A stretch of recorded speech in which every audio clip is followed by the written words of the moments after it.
Hello everyone, this is the endocrine system lecture for the human anatomy course. And so let's go ahead and get started right away. We've got around 200 slides to go through, so I don't want to waste any time. But if you need to pause this video, feel free to pause at whatever time you feel most comfortable pausing. Take a break and then come back, no problem. I'll still be here. All right, let's get started. All right, the endocrine system is all the organs of the body that are endocrine glands, okay? And the endocrine glands are those structures and those organs that secrete hormones. And hormones are substances that are secreted by one group of cells and then are secreted into the blood, and then it affects the physiology of another group of cells. For example, it might have an effect on an organ. The endocrine system is controlled, so there are overlord organs that control this system, and those would be the pituitary gland and the hypothalamus. Compared to most other organs in the body, the endocrine organs are well vascularized. So let's go ahead and watch a video on this.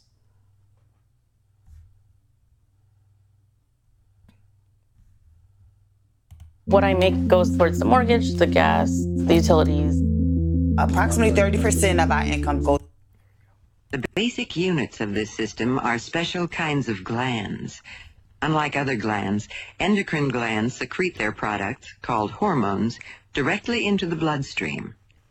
The powerful hormones travel everywhere in the body, influencing every aspect of life in very specific ways. Many parts of the body secrete hormones, but 6 major types of glands are of particular importance to adults. They are the islets of Langerhans in the pancreas, the thyroid and parathyroids, the adrenals, the gonads, and in the head, the pituitary. Every major endocrine gland is a highly structured organ. Throughout each run the smallest blood vessels, capillaries. Hormones are secreted into the capillaries. Through a microscope, it is possible to see red blood cells as they move through the capillaries and veins. Hormones, however, are not actually visible. They are in solution in the blood plasma, just as salt is in solution in seawater and is invisible. The hormones enter the general circulation. Eventually, they filter back to the capillaries elsewhere in the body. Unlike the red blood cells, hormones travel freely through the capillary walls. Though they travel everywhere in the body, hormones only influence specific target cells. A hormone may have relatively few targets, affecting only a few kinds of cells. A different hormone may affect nearly every cell in the body. Every target cell has a chemical receptor, which the hormone specifically fits, as a key specifically fits a lock. The receptor may be on the surface of the cell or inside it.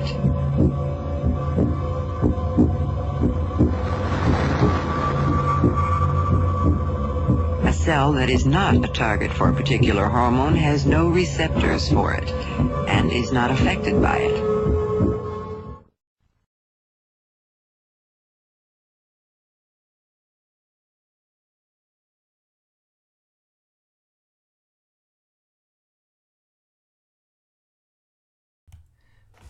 All right, let's go ahead and continue on here. Now, the endocrine system here is a system of ductless glands that secrete messenger molecules, and these are called hormones. Now, there's another type of way that the body can send signals to different organs. That's through the nervous system. The nervous system is a much more updated, much more modern way of transmitting signals from and to a structure to communicate, for two structures to communicate with each other. But the hormone, the endocrine system, is still an older system that can still be used to communicate with other cells and other structures, okay? All right, so it interacts closely with the nervous system, though. And the study of hormones and the endocrine glands is called endocrinology. And its hormones are able to maintain homeostasis because they are subject to negative feedback mechanisms. Now, frequently, very few molecules of a hormone are required to affect changes in the target cell because a mechanism of hormonal action involves an enzyme cascade that amplifies the response of a hormone. Meaning that if you have one hormone that interacts with one type of enzyme, then the enzyme will amplify that signal into a much larger signal. Now, here are some of the major endocrine glands. We've got the hypothalamus, we've got the pituitary gland, we've got the thyroid, parathyroid, thymus, adrenal, pancreas, ovaries, testicles, and the pineal gland. Okay. Now, the hypothalamus is the top boss, the CEO, and then the pituitary gland is the manager, the one next in line. And then all the other endocrine glands are like the worker glands. So the hypothalamus is at the very top. The CEO, the alpha, omega, the overlord. The pituitary gland is the next in line, and then the rest of the organs. Okay, that's going to come up a little bit later. Oh, and by the way, I want to go to the last slide here before I continue on. Okay, I recommend that as you're going through these hormones that you have a table out. Okay, when you see a hormone, you write out in the table here the name of that hormone. This is antidiuretic hormone. You might want to do the abbreviation and then below that, what's the full name? Where is it made? And what organ does it target? And what is the effect of that hormone? This is just a very small sample of a type of study chart that you should be making for the endocrine system. Okay, you definitely need to be making these charts. You need to know the name of the hormone. You need to know where they're made, what target organs they affect, and what the effect actually is. Now, a study tip here before we continue on.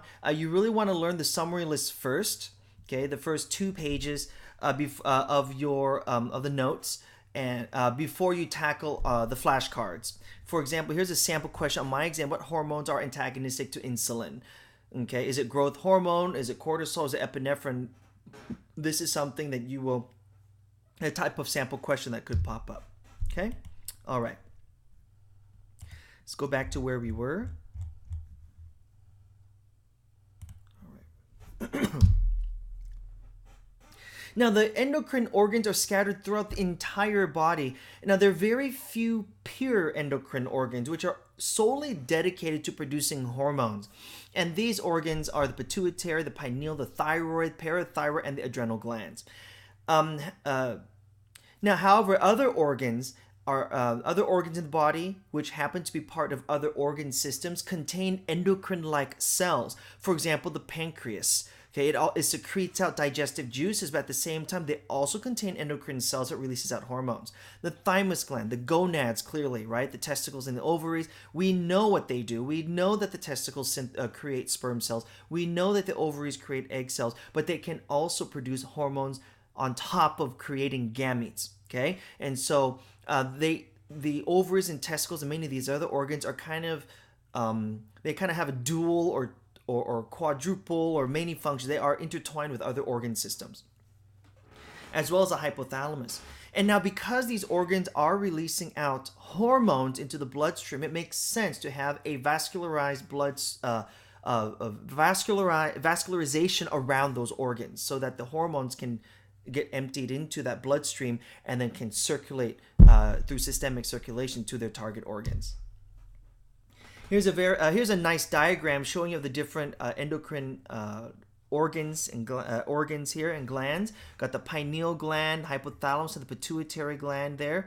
We've got the thyroid and the parathyroid here, thymus gland underneath the sternum. We've got here the adrenal glands on top of the kidneys. We've got the pancreas, ovaries, of course, in females, and testicles down here in males. So these are just a few of those endocrine glands.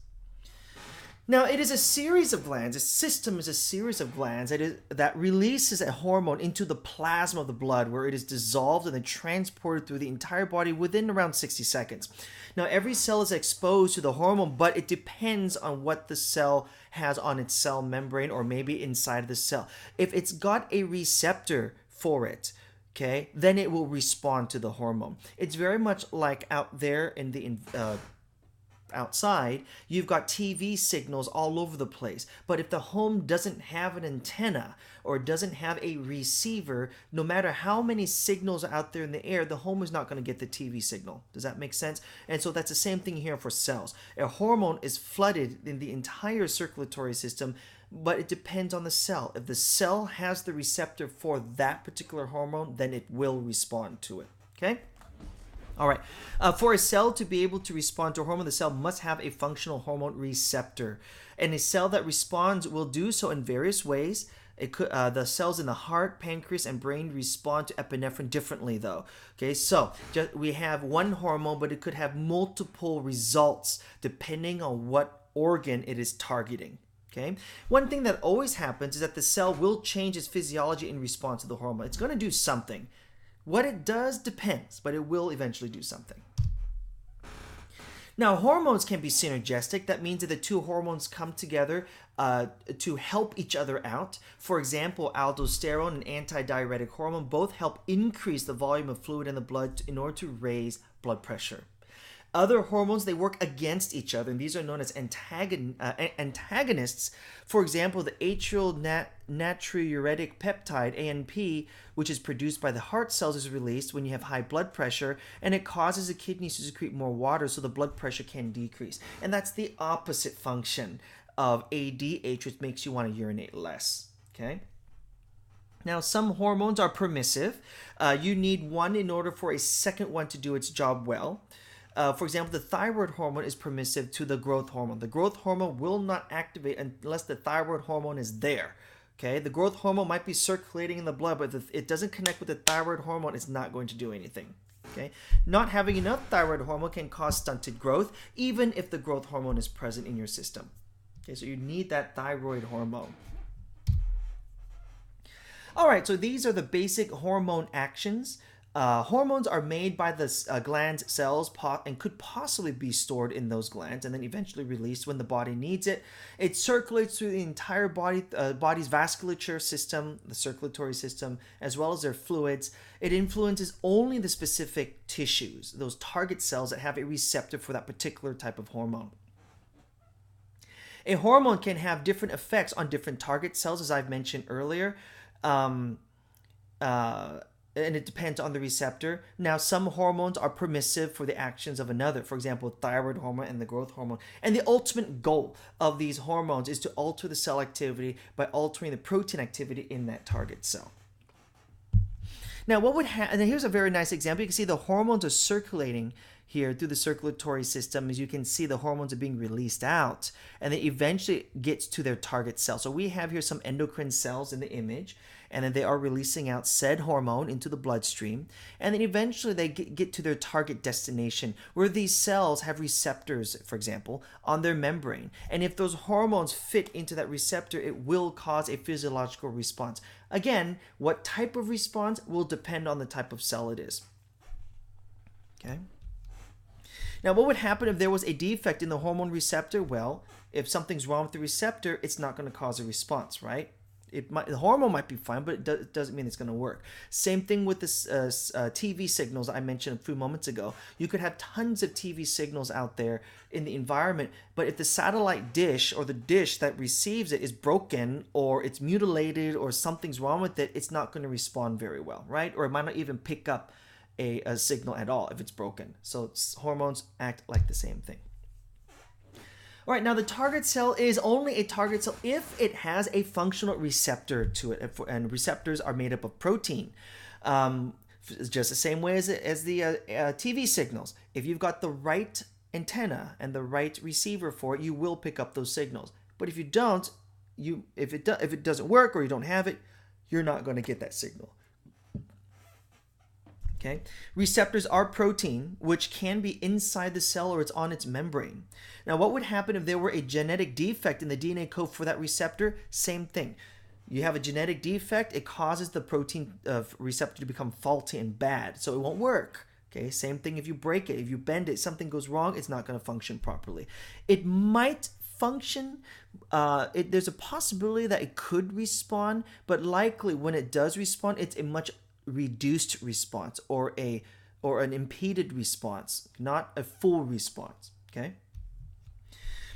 Now, the receptor will also not function properly if the cell is exposed to excess amounts of salt, excess amounts of heat, or even extreme pH values, or at least pH values that are not favorable to that protein receptor, whatever that is. Just to remind you, pH is the measure of acidity, okay? And it's usually measured from a scale of 1 to around 14, 0 to around 14 or 15. If you get numbers closer to 0, like less than 7, 1 through around 7, then it's acidic. 7 is neutral, and 8 and above is considered basic/alkaline. Okay. Heat can also denature a protein. If it's too hot, it starts to kind of unravel itself. It just doesn't hold its structure very well. Obviously, it's not going to work. And same thing with salt. Salts are well known to denature that kind of stuff as well. So what is a receptor? It is a protein made by the target cell, and it's made by protein synthesis after gene expression. And then when this happens, the protein is made, then it inserts its finished product into the plasma membrane, or you might even find them swimming around in the cytoplasm of a cell, or even inside the nucleus, the liquid part of the nucleus, and that's called the nucleoplasm. Now, the active site on the protein fits the hormone. So the particular the receptor has a specific shape that fits a particular hormone. Okay, so that receptor doesn't respond to too many hormones, right? Just that particular special one. And then it acts to convert the signal into a different kind of response. Now, what happens to hormones here? The endocrine glands secrete hormones into the plasma, then several different events could occur. It could bind to a receptor on the target cell, causing it to change, or it could be destroyed by enzymes in the plasma, or it could land in the kidneys and then be filtered out before it even reaches its target destination. So there's several different things that can happen to hormones. The body doesn't know exactly when to produce those hormones. It has a good idea. And sometimes, despite the fact that it produces hormones, your body might not want too much of it out there, so it goes out and kind of denatures it in a different way, okay? Here's a very nice diagram showing you what could happen. For example, you have here an endocrine cell. It's going to eventually secrete out a hormone. And that hormone is free in the bloodstream. And again, it could either go to a carrier-bound hormone, it could go to a hormone receptor, which can lead to a change, a physiological change, or it could be broken down either through enzymes or something like that, okay? They could be degraded in the bloodstream. They may be activated. They may be excreted by the kidneys and liver. They may reach a target cell and cause a response as intended, or it may need a carrier in order to reach its target cell. All right, the endocrine system is controlled by the pituitary gland and the hypothalamus. It's always controlled by feedback loops. As the concentration of hormones declines below minimum, then that loop says, okay, we need to create more. So then there's a positive feedback and it starts to create more of it. Now, if the concentration of hormones is too much, then the body's going to want to bring that down. And so that's a negative feedback. And so the hormone production is halted. Now, there are 3 different mechanisms of hormone secretion. The first one here is known as a humoral trigger, and that's when something in the blood is being monitored, and when the level of that substance is too low, then it stimulates the release of that hormone. That's humoral. Neuronal means that a neuron directly stimulates the gland to cause a secretion of the hormone, so a nerve is involved. And hormonal trigger is when one endocrine gland releases a hormone and it stimulates another endocrine gland to release its hormone. And this is how thyroid hormone is secreted, for example. The hypothalamus, the alpha omega CEO boss, releases a hormone, a signal, to send it down to the manager pituitary gland. Pituitary gland responds to that, and then it releases out a thyroid stimulating hormone, for example, and then which eventually goes to the thyroid gland, and the thyroid gland says, okay, I got the signal, and it releases out a thyroid hormone. Okay, and these are the 3 different ways, a visual of those 3 different ways here. Here is a humoral, this is the neuronal, and this is the hormonal mechanism of hormone release. And you can pause the video and look at this diagram. All right, let's talk about the first one, humoral trigger. That's, again, examples of this is insulin, glucagon, the parathyroid hormone, even aldosterone. For example, when you eat glucose levels in your blood become very high, and then eventually it causes your insulin to get released out so that your body can intake that glucose and bring down that blood sugar level, which the cells take it in as sugar. Excess sugar is then converted into glycogen, which is the storage form, and it's typically in the liver. Okay. Now, when glucose levels are very low, then the body says, "Oh shoot, we don't have enough glucose in the blood, so we have to push some glucose out." That's when the glycogen, typically in the liver, is broken down, and then that glucose molecule, which are the building blocks of glycogen, releases itself back on out into the bloodstream. Now, when blood calcium is low, then the parathyroid hormone tells the intestinal cells to absorb more calcium and the kidneys to absorb more calcium, and it stimulates osteoclasts to degrade the bone matrix so that calcium can go into the blood. Some examples here of neuronal trigger include oxytocin, which is a hormone that causes contraction during labor. We have ADH, which is a type of neurohypophysis hormone, and epinephrine, which is made in the adrenal medulla type of adrenal medulla hormone. All right, hormonal trigger here. This is when one endocrine gland releases a hormone and then it stimulates another endocrine gland to release another hormone. And the examples are any of the hypothalamus and the anterior pituitary hormones, and also the adrenal cortex, or those steroid hormones, except aldosterone and the thyroid hormone. All right. Let's talk hypothalamus. This is located at the base of your brain, and it is part of the limbic system, which controls the autonomic nervous system and the endocrine system. Now, this hypothalamus controls the endocrine system by controlling the pituitary gland. Remember, hypothalamus is boss, pituitary gland is manager, and then everything else is the worker. Okay? And so the hypothalamus secretes releasing hormones or inhibiting hormones. And you're going to see this abbreviated here. Whoopsie. As RH, you're going to get the hormone, and it's going to have a dash RH typically, or a dash IH, which means inhibiting hormone. Okay? Now, let's talk pituitary next. This is located in the sella turcica, totally encased in that bone. It's a very delicate structure, very important, which gives you, that's what I just said, which gives you a clue as to how important this gland is. It has an anterior and a posterior lobe. It's got a front and a back portion. Now, the adenohypophysis portion of the pituitary gland is the anterior lobe, and it actually develops from an embryonic pouch that grows upward from the ectoderm of the pharynx. Okay. Now, one type of diabetes, which is diabetes insipidus or DI, can be caused by trauma to this pituitary gland. And a tumor in this region can lead to blindness because it is so close to the optic chiasma. Right. Looking at the picture here, we can see hypothalamus is here, pituitary gland is right underneath it. And if you guys have dissected a brain at this point in the semester, we should have, you probably remember seeing these structures. Okay, and you can see that the optic chiasma is so close to the pituitary gland. Here's another visual. Okay. All right. Now, the pituitary gland secretes 9 major hormones, and this is attached to the hypothalamus by a stalk known as infundibulum. Here is that stalk right there. Hypothalamus is up here. We have the infundibulum stalk, and then the pituitary gland is just hanging from there. And to refresh your memory, there is a front anterior lobe and then a back posterior lobe. The front part is called the adenohypophysis, and then the back part is called the neurohypophysis. You can see here's the adenohypophysis, okay, this portion here. And then we have the neurohypophysis, which is this whole rear portion. And that is encased in that region here, as you remember. All right. Now, here are some of the hormones released out by the adenohypophysis. We've got growth hormone, which we know causes the body to grow. We know it produces prolactin. You might want to know these abbreviations, by the way. Prolactin here, it stimulates lactation in females. Stimulates lacrimation, which means to cry, tears. And also, but this hormone is decreased in adolescent males. So it decreases the desire to cry.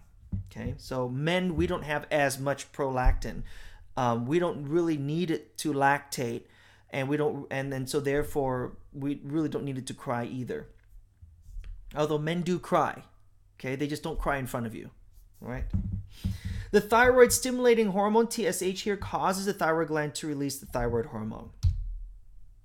Other ones here, we have the adrenal corticotropic hormone, ACTH, and it acts on the adrenal cortex of to stimulate the release of cortisol, which is a stress hormone. We also have melanocyte stimulating hormone. Notice that we have stimulating hormone here. That darkens skin pigmentation and increases during pregnancy. We've got the follicle stimulating hormone, present in males and females, and affects both. And it stimulates the maturation of sex cells. And you also have the luteinizing hormone, or LH. And this induces ovulation in females and induces testosterone in males. Now, a study tip to remember the hormones secreted by the anterior pituitary gland. Here's a nice saying. Melons grow and produce through late fall. And that stands for the hormones made in the anterior pituitary gland. Here we go. Melons grow and produce through late fall. Okay, hope that helps. Pituitary gonadotropins here include the follicle stimulating hormone and the luteinizing hormone, and these are called gonadotropins because they act, guess what, on gonads, and they regulate the reproductive function. The neurohypophysis here, this is a continuation of the brain. The cell bodies of special neurons in which the hypothalamus have axons which go to the neurohypophysis, and then they synapse on the capillaries there. And instead of releasing a neurotransmitter, they release a hormone.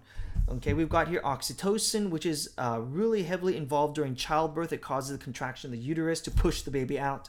And then you have here the antidiuretic hormone, or ADH, which signals the kidneys to increase water absorption. And here's the example of the neurohypophysis. You can see here it is a continuation of the brain. Okay, this portion, neurohypophysis. All right, now some people say that the pituitary gland is like a master gland because it controls many of the endocrine functions. They think it's a master gland, but it's really not. The hypothalamus controls the pituitary gland. So really, the hypothalamus is the master gland. Pituitary is like the submaster, and then everything else is like the peons, the workers. Okay? All right. You can see the hypothalamus here is more superior compared to the pituitary gland, and that makes sense. And you can see the pituitary gland just hanging in there by that infundibulum stalk.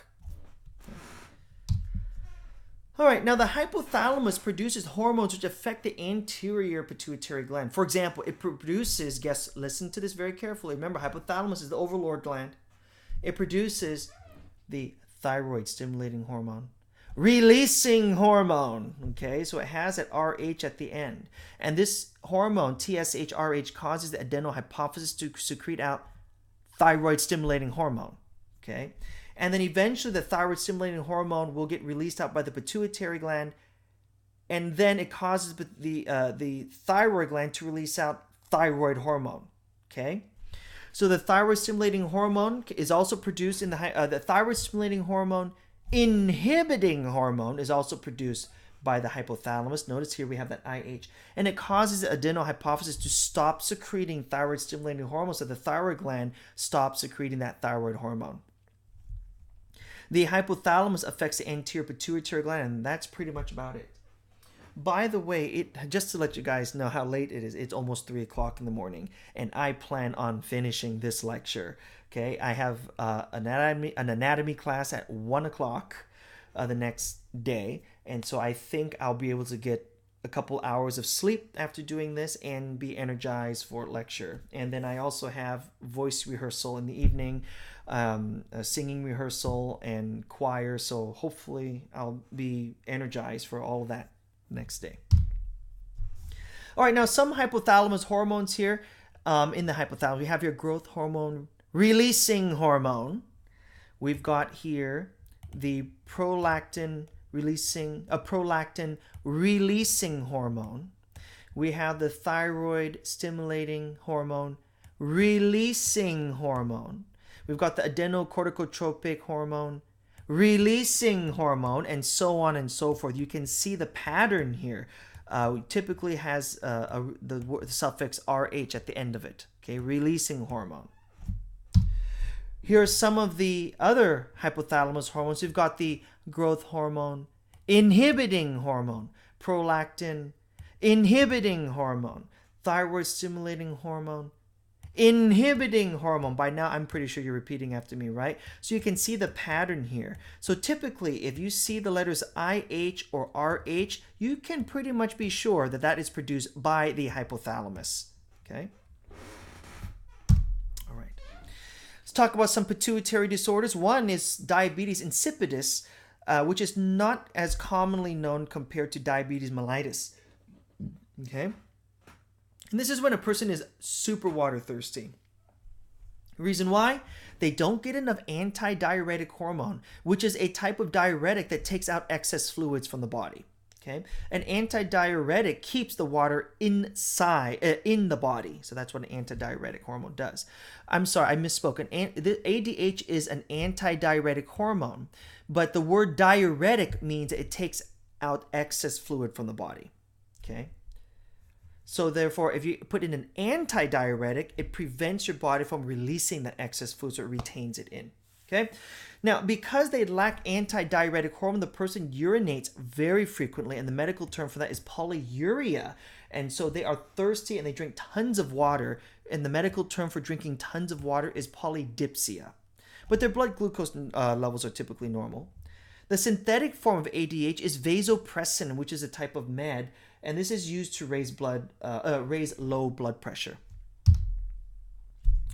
If you have hypersecretion of growth hormone in children, for example, that's known as gigantism, and that results in overall growth.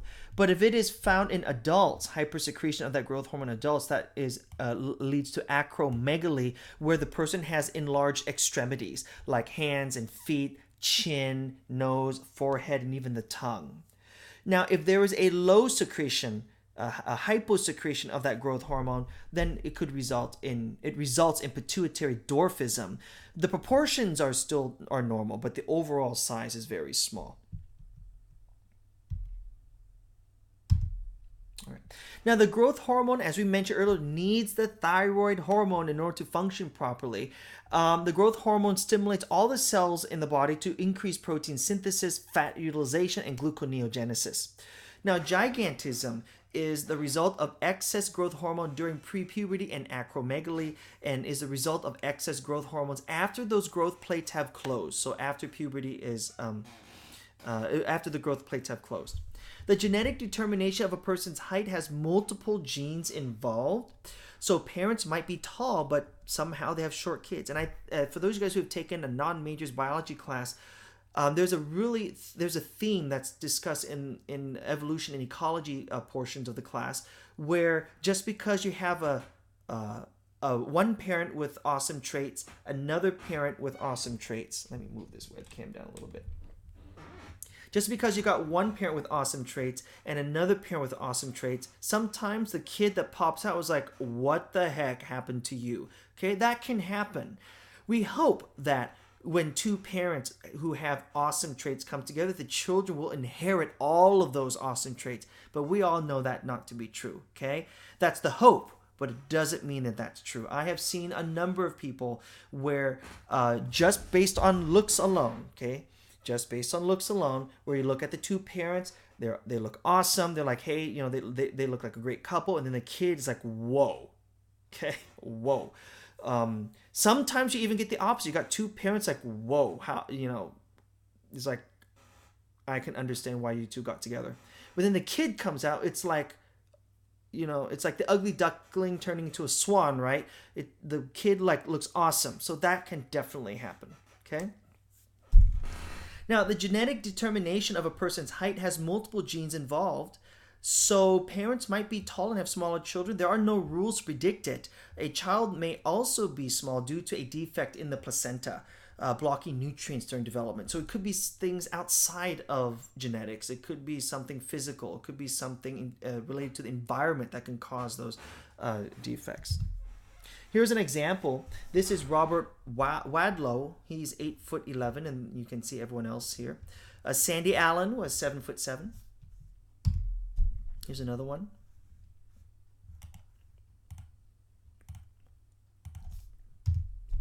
Here's another example of acromegaly. You can see early on she's fine, but as she gets older, you can see that the fingers, the nose, and the chin start to protrude and grow on outward. Okay.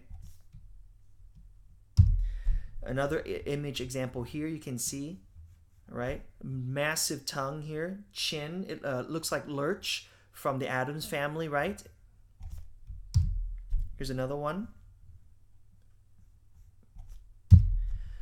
Another one here. This is in centimeters. Okay, definitely not in inches. That would be quite a large hand if that was a 26-inch hand. That's very large. 26 inches. Maybe it's in inches. Yeah. No, that's got to be in inches. That's pretty large. Yeah, that's probably in inches, guys. Here's another one here. You can see. Okay, normal size, massive. Here's another one. Woo, big shoes. Shaq. All right, this individual here, Kenny George, is 7'7" and 360 pounds with large feet. Kenny George leads the nation in the number of blocked shots per game. Here's Andre the Giant. Lurch from the Addams Family. Obviously, he's an actor. And it was also said that Abraham Lincoln might have some form of, probably had gigantism. Yao Ming is another example. That's a weird picture. And then we have here Ron Perlman. All right. On the opposite spectrum, pituitary dwarfism here. You can see this is a real individual. It's not she looks like a doll, but she's not a doll. She's a real person. And we have another one here. These two are dwarfs. Okay. Have pituitary dwarfism. All right. Now, let's talk about the thyroid gland. This is located in the front portion of the neck, the anterior portion, and it's inferior to the thyroid cartilage. It is the largest pure endocrine gland. It produces two hormones, one of which is the thyroid hormone, which is abbreviated TH, and the other one here is calcitonin. As you can see, we have here that thyroid gland right here. Here's the, okay. All right. Another image, you have here the thyroid gland, and the parathyroid hormones, which you don't see here, they would be usually little dots, pink dots on the side here. That would be the parathyroid gland.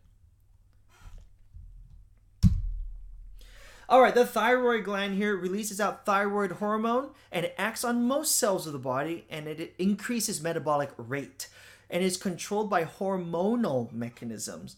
Iodine is needed in order to make your thyroid hormone. Another hormone here is calcitonin, which helps to lower blood calcium levels, especially secreted in children. And this slows down osteoclast activity in order to allow the osteoblast to deposit bone in the skeleton.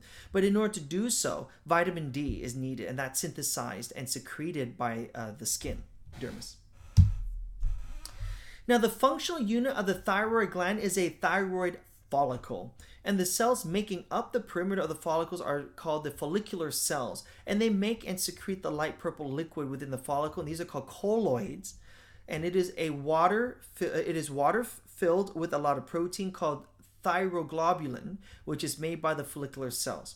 Now, since thyroglobulin is a protein, there is a gene that codes for it. So there can be genetic mutations that affect its production. Thyroid stimulating hormone is what stimulates the follicular cells to make thyroglobulin. The TSH also increases the size of the follicle in order to accommodate all this protein. Here it is. We can see that thyroid follicle here. Here's that colloid that we were talking about moments ago. Okay. Here's another one. Here's the colloid. Here's a follicular epithelium. And this would be a follicle. All right, let's talk about the thyroglobulin here. When the thyroglobulin is made, it is exocytosed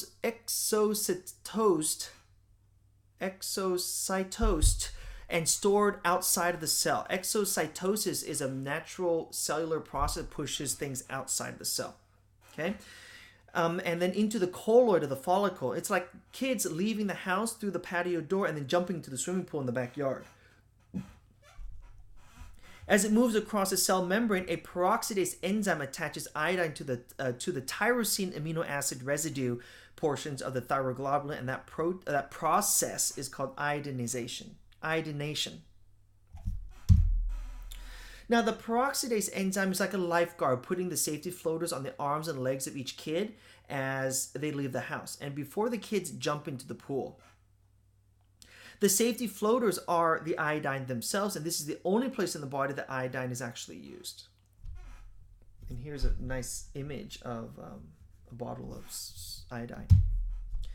Now, after the TSH stimulation, the follicular cells endocytose the thyroglobulin and it pulls it back into the follicular cells, and then everyone gets out of the pool and then they come inside. And here is where the story gets dark. Once they come inside, another enzyme comes along and then chops up that long thyroglobulin protein to smaller pieces, each with some iodine in them.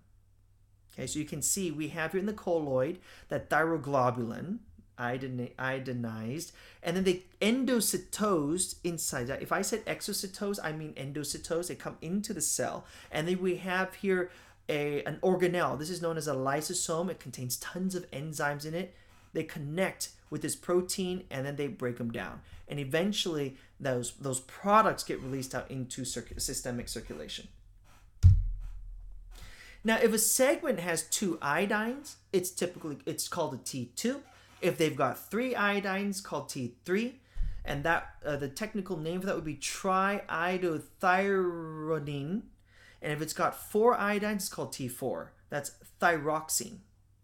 And these 2 are released into the bloodstream, and those thyroglobulin segments only have 1 or 2 iodines that are recycled for parts and are not released. So this is just a nice general overview of what's going on. Now, T4 is the most abundant form of thyroglobulin, but it is inert, it's inactive. It is like a football player sitting out on the bench waiting to go into play. Now, T3 has robust activity in the cell. It is the one playing football. So T3 gets used first by the body's cell. T4 takes a little longer to get ready, and then 1 iodine eventually drops off. And as the T3 is used up, T4 is then converted into T3. So T4 has 4 iodine molecules in it. And then when the T3 levels are low, then T4 comes out and it drops an iodine and it becomes T3 and it replenishes the supply of T3. Now, to make thyroid hormone, you need iodine in your body. Iodized salt has enough to meet this need. Iodine is brought into the follicular cells, gene expression occurs, and then you have the thyroglobulin protein that's made.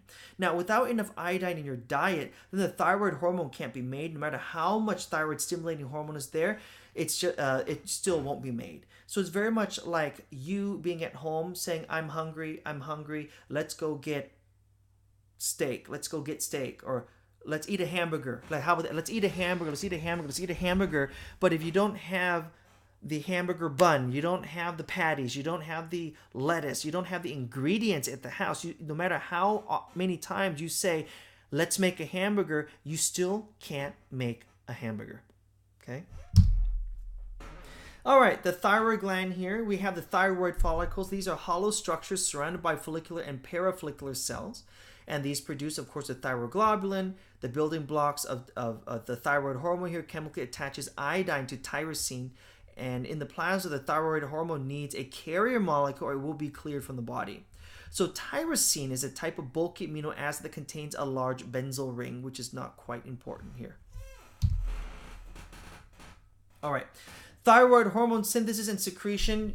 What happens here, you have the tyrosine, and it links 2 tyrosine amino acids together and also adds iodine. The thyroid hormone then controls the metabolic rate and protein synthesis, and then you create these active forms. This is just a nice general diagram telling you how sophisticated this process of synthesizing that molecule is, but you do not need to know each of these steps. For my anatomy class, at least, you really don't need to know. This is more like upper division biochemistry, okay, medical biochemistry. All right, the TS ratio is the amount of iodine in the thyroid compared to the iodine in the serum. There are 30 times more iodine ions in the thyroid gland compared to the plasma blood, and ATP is used to bring the iodines into the cell against its electrical gradient. Anytime you're trying to push molecules against where it wants to go, it costs energy to do so. ATP is that energy molecule. Okay. All right, PTU. People with hyperthyroidism can take a drug called PTU, which is propylthiouracil, which inhibits the thyroid hormone production by blocking the peroxidase enzyme that joins iodine to the tyrosine, and it results in lower thyroid hormone levels. Okay. TG. Okay, TG is booted out of the cell but through exocytosis and is stored inside a hollow chamber in the follicle, again called the colloid. And when the follicular cells receive a signal to secrete from the TSH made in the pituitary gland, they take up the TG, and then that via endocytosis they cleave off the thyroid hormone from TG, and then they secrete it back into the bloodstream. So a lot of these hormones are attached to something else, and they're not active until they're clipped off of that molecule. This is a prime example of that. All right, this is more important. What are the actions of the thyroid hormone? Well, they increase gastrointestinal motility, they increase mental activity, increases endocrine activity, promotes growth and brain development in young children and fetuses, stimulates fat metabolism, excites the central nervous system, and but it does cause sleep difficulty because you're always active. Okay, you have high metabolism, so it's always active. Now, the thyroid hormone affects, so all cells respond to the thyroid hormone increasing their metabolic rate. For example, your heart will speed up if the thyroid hormone is there. It beats with greater force. More nutrients are eventually used up in order to provide it with that with that energy to beat faster. If you guys hear squeaking, that's my chair. I've tried to add some WD-40 to it to stop the squeaking, but it's not working for me. And so just like you're sitting there taking notes, listening to the lecture, I'm sitting here, I'm giving the lecture, and I'm also getting uncomfortable. At least lucky for you, you can pause the video and take a walk. I cannot at the moment because my recorder doesn't give me a pause function, so I got to sit here until the end of the lecture, okay? All right, continuing on. If you've got too much thyroid hormone, that's known as hyperthyroidism. These people typically are thin and active like myself. I typically am a person who is very thin, and I have to consume tons of calories, tons of protein, tons of carbs in order to offset this. I don't think I have hyperthyroidism, but I do have high levels of higher metabolism due to higher levels of thyroid activity. Now, when levels of thyroid hormone are too low, that's called hypothyroidism, and obviously the metabolism is going to slow down, can cause people to be overweight, they move slowly, they've got no energy, they're lethargic, etc., etc. Now, it also can stimulate neurons, this thyroid hormone. The person ends up feeling more alert, they're more observant of their environment, they're more interested in what's going on around them, and when there's too much of this, they get muscle tremors, okay, because they have to use up the energy, and that increases blood glucose levels, and the technical medical term for that is hyperglycemia. Now, with not enough thyroid hormone, then they start to lose interest, they become, like I said, sluggish, they get low blood glucose levels. The technical medical term for that is hypoglycemia. Now, the major stimulus for the release of the thyroid hormone is hormonal. Okay, so the thyroid stimulating hormone from the pituitary gland travels and it goes to the thyroid gland that it needs to make more thyroid hormone. Okay, so what happens when the thyroid stimulating hormone is released? Well, every step in the process of making the thyroid hormone is increased. The follicular cells become larger, the metabolism goes up. It increases the amount of oxygen usages, especially that in the mitochondria. You start to breathe a little faster, and then of course heat is generated. The thyroid stimulating hormone causes the stimulation of the sympathetic receptors in the heart, causing increased force of the contraction of the heart and also increased heart rate. Now, again, like I said, it's made partly of iodine. If the person doesn't get enough iodine, they can't make that thyroid hormone. So what happens? So if you don't have enough of that, then the hypothalamus freaks out, and then it says, okay, we need to tell the thyroid gland, we need to tell the pituitary gland so that the pituitary gland can tell the thyroid gland to make more thyroid hormone. Does that kind of make sense? So again, the boss, the hypothalamus freaking out, it pushes out the thyroid stimulating hormone, releasing hormone. Eventually, this whole hormone makes it to the pituitary gland, and then now it says, okay, the hypothalamus says, I need to stimulate this process. So now I need to release out thyroid stimulating hormone. So it comes out. But now here's the thing though, despite the fact that we have instructions from the pituitary gland to tell the thyroid gland to make more thyroid hormone, but since the thyroid gland doesn't have the components to make its missing iodine, no matter how often the pituitary gland says push out more thyroid hormone, push out more, push out more, push out more, it can't make it. And so therefore the condition here would lead to goiter. Now, goiter is usually caused by having too little iodine in the diet, and that's why salt is iodized to prevent that. Now, iodine is typically only found in seafood, so if salt wasn't iodized, a lot of people wouldn't get enough iodine. Okay, and then there would be a lot of goiters out there. There are more problems with the thyroid gland than any other organ in the human body. Here's an example of goiter. You can see here that thyroid gland is hugely enlarged here. Okay. This young girl looks like she had that removed. Looks like surgery, but I can't confirm that. It looks like she's got surgery. Here's another one here. And all you need is a pinch of salt a day. Typically the ones that have iodine in it. If you can't have salt, you can take iodine drops, but you don't really need that. You just need a little bit of salt with iodine. All right. As I mentioned before, the role of the hypothalamus is like the alpha, omega, the boss, CEO, everything. Okay, it's like the boss of a company, and the pituitary gland is like the boss's manager. Okay, the boss's lower manager, and then eventually the thyroid gland is like the worker, the peons, whatever you want to call them. So here's how it typically works. The boss tells a manager to tell the worker, for example, to make more paper copies and waste paper, and poor trees. The manager then tells the worker, okay, I got instructions from the boss, and told me, the manager, to tell you, the worker, to make more paper copies, to copy more paper. And then of course the worker says, all right, I'll do it. So they do the job. Okay. Then the papers then go out of to every cell in the body, for example. And I'm making a hypothetical story here, okay?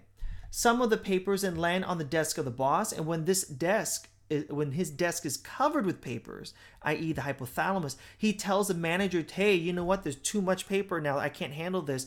Yo, pituitary gland, manager, tell your worker to stop. Okay?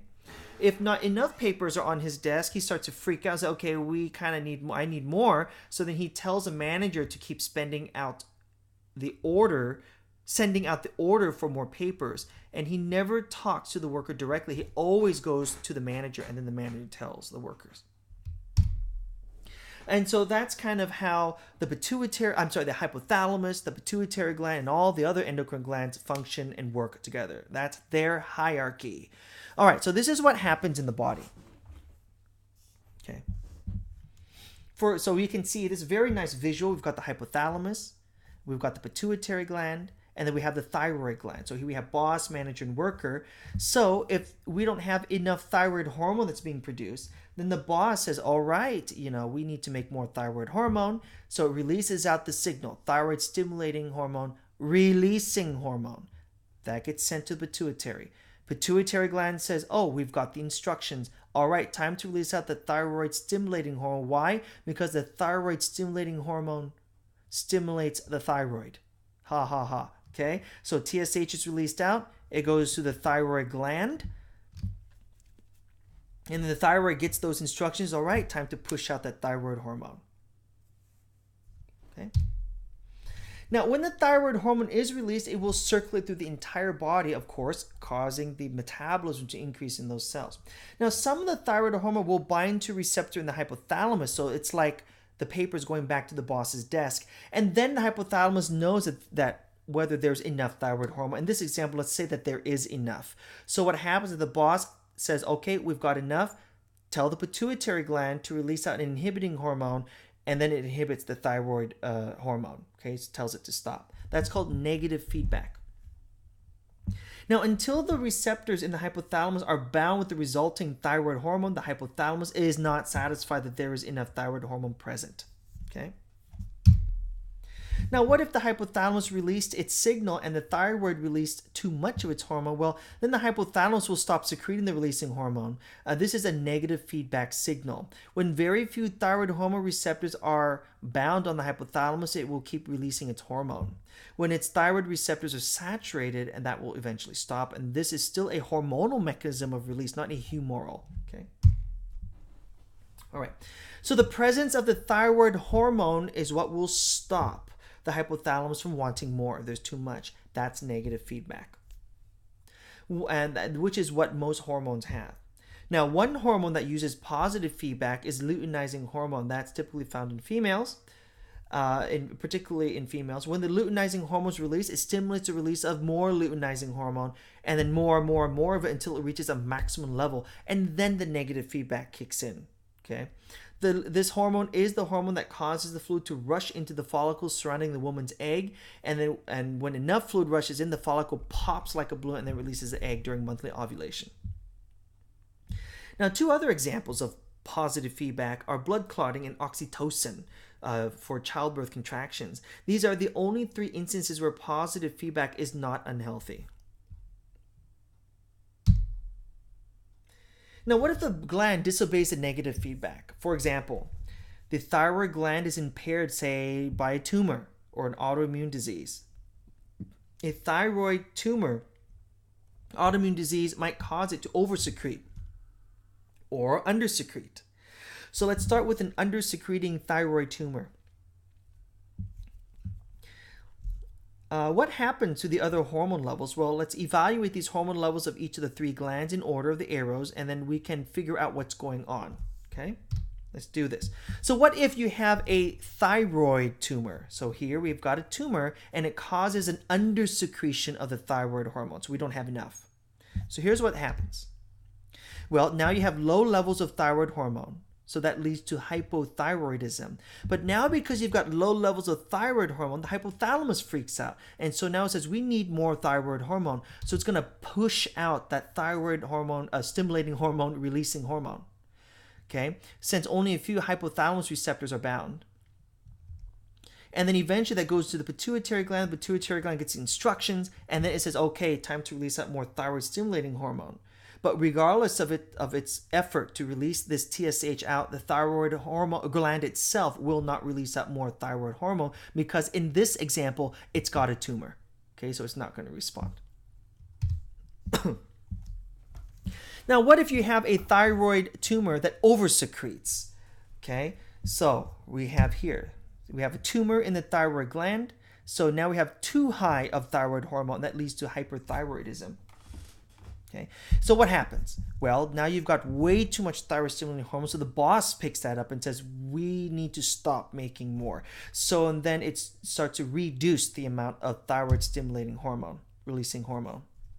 And then because the signal is less, so therefore the pituitary gland picks that up, and it will also decrease the levels of thyroid stimulating hormone. In a more extreme case, it releases out a thyroid stimulating hormone inhibiting hormone. Okay, all right, so we know what happens when the thyroid gland gets a tumor, but what happens if it's the pituitary gland that has a tumor? Okay, so in this example, it's not secreting enough thyroid stimulating hormone. Okay, so what happens? You don't have enough TSH, and because you don't have enough TSH, then the thyroid hormone picks it up and saying, okay, well, if my manager is not producing enough TSH, and therefore I don't need to produce a lot of thyroid hormone. So you have a low amount of thyroid hormone that leads to hypothyroidism. Now, because the thyroid hormone itself is super low, then the hypothalamus freaks out, and so it starts to increase the amount of thyroid stimulating hormone releasing hormone. So therefore we have high levels of TSH-RH.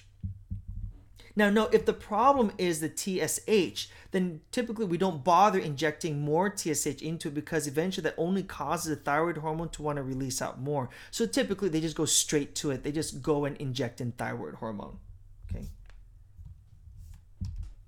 All right, now what if the pituitary gland is over-secreting the thyroid stimulating hormone? Well, of course, we'll have an increased amount of TSH, which results in the thyroid hormone increasing.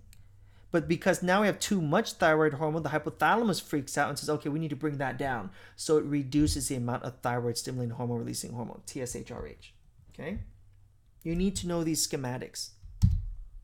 Now let's talk about the hypothalamus next up. Now what if the hypothalamus has a tumor and it causes a decrease in TSHRH? Okay? Well, then because the boss says don't push too much, then the pituitary gland gets those instructions and it will decrease its TSH level.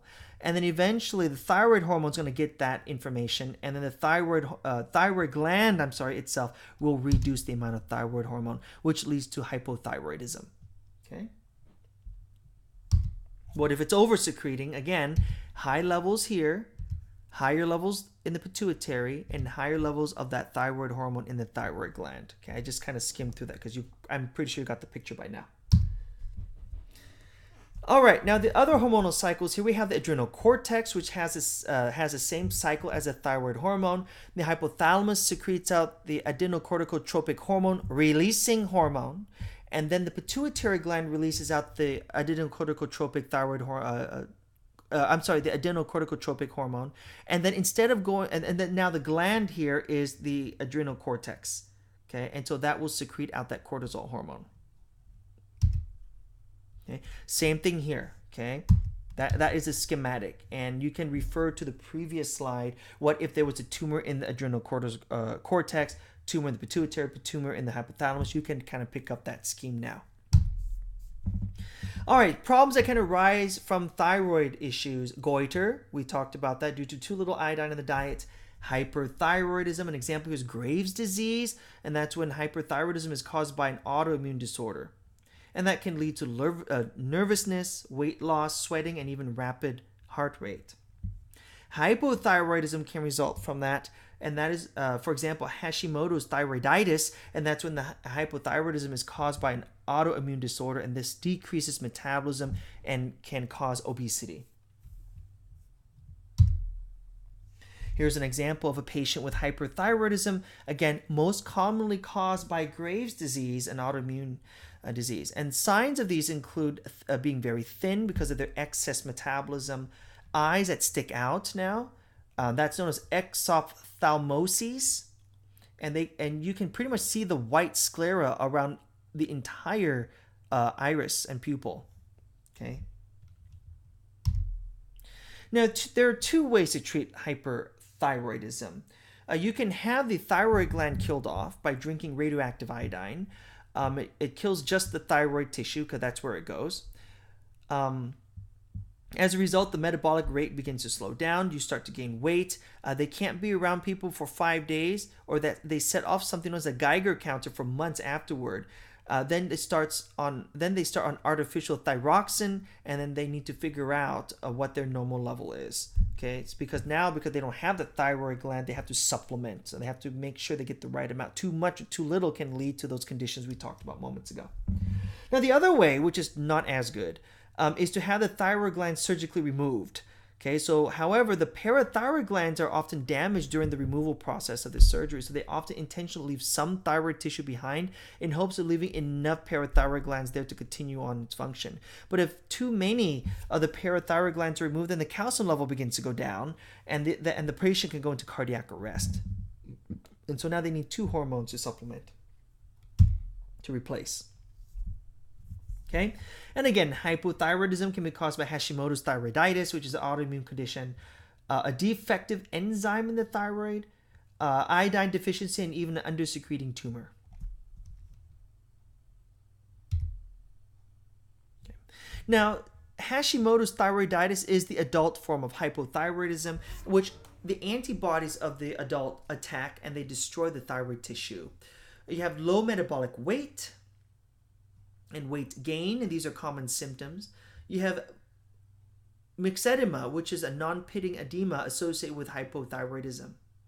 Another one here is cretinism, which is hypothyroidism in children, and typically these individuals tend to be short. They have a disproportionate body, they have a thick tongue, and a lot of times mental retardation. Here is a nice image of hypothyroidism before and after treatment. You can see here before treatment, the patient was very fat, and after treatment, the patient has lost a lot of his neck fat. Same thing with this patient here. She's lost a lot of neck fat. What's really amazing about this picture is that this lady is wearing the same, well, actually they're all wearing the same outfit, so that's very nice. And even the same hairstyle. So that's good. So we can see the comparison. Honey, do you think I'm getting too flat? Ha ha ha ha ha. All right, cretinism, which leads to diminished mental ability. This term describes babies whose mother had lacked iodine. And now because the mother lacked iodine, the baby did not get it, and so therefore they have reduced growth and intellectual ability. Now, once it is born and gets a healthy diet, it still won't go back to normal because the baby needed that thyroid hormone during development because the mom wasn't getting enough of it. The baby's affected as a result.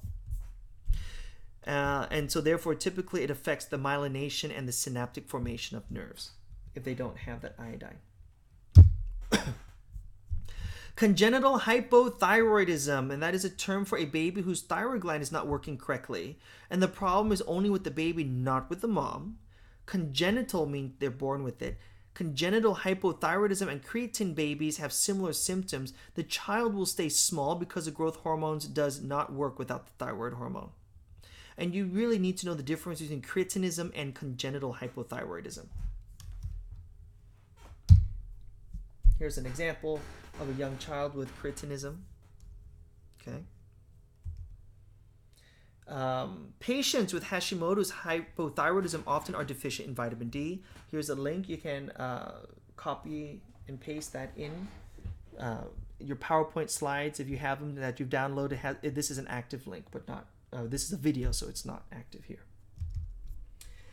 All right, diagnosing the etiology or the cause of hypo or hyperthyroidism and the methods of measuring plasma concentration of hormones here can be done through radioimmunoassay or ELISA, which is an enzyme-linked immunosorbent assay, in which a sample of small amounts of the patient's blood is sent to a lab, and then the concentration is determined and recorded as picomolar concentrations. This is a nice diagram that shows you how they do so, and the graphs are not too important here. Okay. Now, in a dish, for RIA, radioimmunoassay, you have a dish, and there are antibodies in there against a hormone that you want to measure. And before adding blood, you add the hormone with the radioactive tag that can be recognized with those antibodies, and it forms a complex with the hormone. And then you eventually wash away the untreated hormone, and then you can measure the radioactivity that's given off, and that would be known as a saturation point. Now the patient's blood sample. Now you add the patient's blood sample. If it has a lot of hormone that's already attached to it, it will compete to push off the radioactive hormone, and then the radioactive signal will drop proportionately. If the patient does not have much hormone, then therefore you'll still get that radioactivity. You'll still read it. Pregnancy test is an example of an ELISA test. On the strip are antibodies. If pregnant, a hormone binds to the receptor, and when the strip gets wet, a second set of antibodies moves over to the pregnant hormone, and then the substrate, when cleaved, precipitates out of solution. It gives you the color, and a new line appears, turning the negative into a positive sign. If no hormone is present, then there is no second set of antibodies, and the enzyme isn't cleaved, and you don't get that color change. So is she a little or a lot pregnant? Well, there is no in between. So is this test not considered quantitative? Well, actually, it can be quantitative. Suppose that she had sex only a few hours ago. The test would be negative since it takes 7 days for the zygote to implant into the uterus, which is when the hormone levels are high enough for detection. If she is 6 months pregnant, then the response time is much faster. Now, since it is faster in the presence of higher hormone levels, we can quantify the pregnancy also. The parasite chomping into the uterine artery can cause bleeding and seems like a period. She may be shocked to find out that she's pregnant. All right, so here are the parathyroid glands. You've got 4 of them embedded on the surface here. Now, the parathyroid gland releases a parathyroid hormone, which helps to increase blood concentration of calcium. The antagonistic hormone to that is calcitonin, right? Now, there are 3 ways that the parathyroid hormone raises blood calcium levels. It can stimulate osteoclasts to move bone calcium from the skeleton to the bloodstream. It can also stimulate the kidneys to stop excreting calcium, and it can also stimulate the intestines to absorb more calcium from the diet. It does that by activating vitamin D, which increases calcium uptake by the intestines. And then this vitamin D, of course, we know is made by your skin and requires 10 minutes per day in order to produce adequate amounts of vitamin D. Give me a few moments here, I'm dying.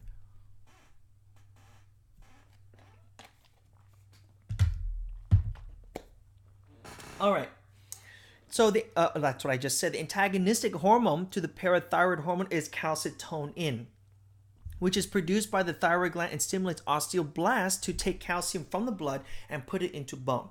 Think of calcitonin like calcitone down, right? So it's toning down the calcium levels.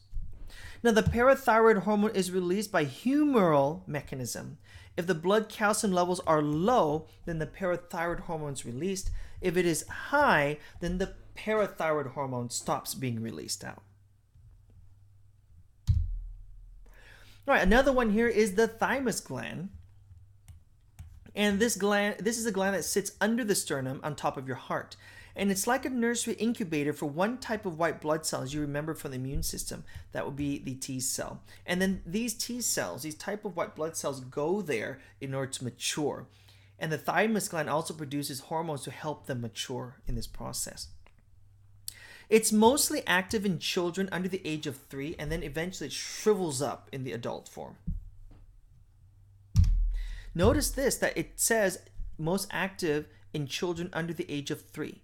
Right? And it involves white blood cells, this thymus gland. So that's one of the reasons why so many parents, that's why it's so important that children are exposed out to, the children that are exposed out in their early ages, in their childhood years, tend to be more well defended against these pathogens than compared to someone else who was not as exposed to that. You probably know a person or a friend who had a parent who was ultra germophobic and was like, we got to wash our kids' hands all the time.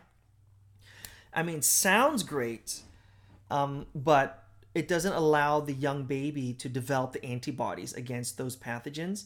And then so therefore they tend to get more sick as they get older. They're always sick versus somebody else who's hardly sick. They were probably exposed to a lot of that stuff. Okay, this is not me telling you guys to go out there if you ever have a kid and start putting mud in its face. You don't do that. But typically children, especially those children under the age of 3 who are exposed to those pathogens, tend to not be as sick as they get older. All right, the adrenal glands here, these are located on the superior surface of the kidney, and you have 2 endocrine glands in one. You've got the adrenal medulla, and you have the adrenal cortex. Okay. The adrenal medulla is a knot of nervous tissue within the glands, and these secrete out catecholamines versus the adrenal cortex. This is the bulk of the adrenal gland and secretes most of the steroid hormones.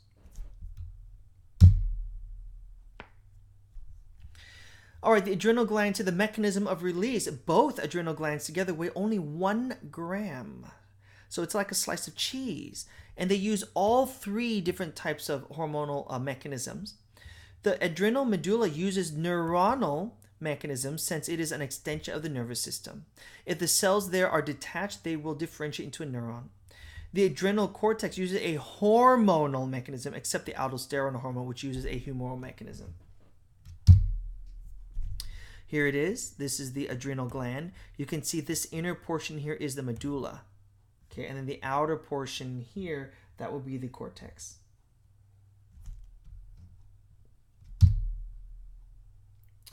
All right. Now, the adrenal glands here are located on the superior surface of the kidneys. And then there are 2 endocrine glands. These are 2 endocrine glands in one, but they have different embryological origin. You've got, of course, adrenal medulla, and you have the adrenal cortex. All right. Now, again, just to refresh your memory, the adrenal medulla produces catecholamines, which is active during fight, flight, or fright responses. And these catecholamines are mostly epinephrine. Now, the adrenal cortex, of course, we know is the majority of the adrenal gland. It secretes aldosterone, which is involved in salt and water balance for blood pressure. It secretes androgens and estrogens. Okay, right? It also secretes out cortisol, which is an anti-stress and anti-inflammatory hormone. All right. Now, adrenaline is another name for epinephrine that's produced by the adrenal medulla. And this is a neurotransmitter, okay, for the sympathetic nervous system. And the adrenal medulla also has sympathetic neurons, synapses on it. So when you are spooked, the neurons fire and they stimulate the adrenal medulla to release more epinephrine in order to increase the effects of the sympathetic nervous system.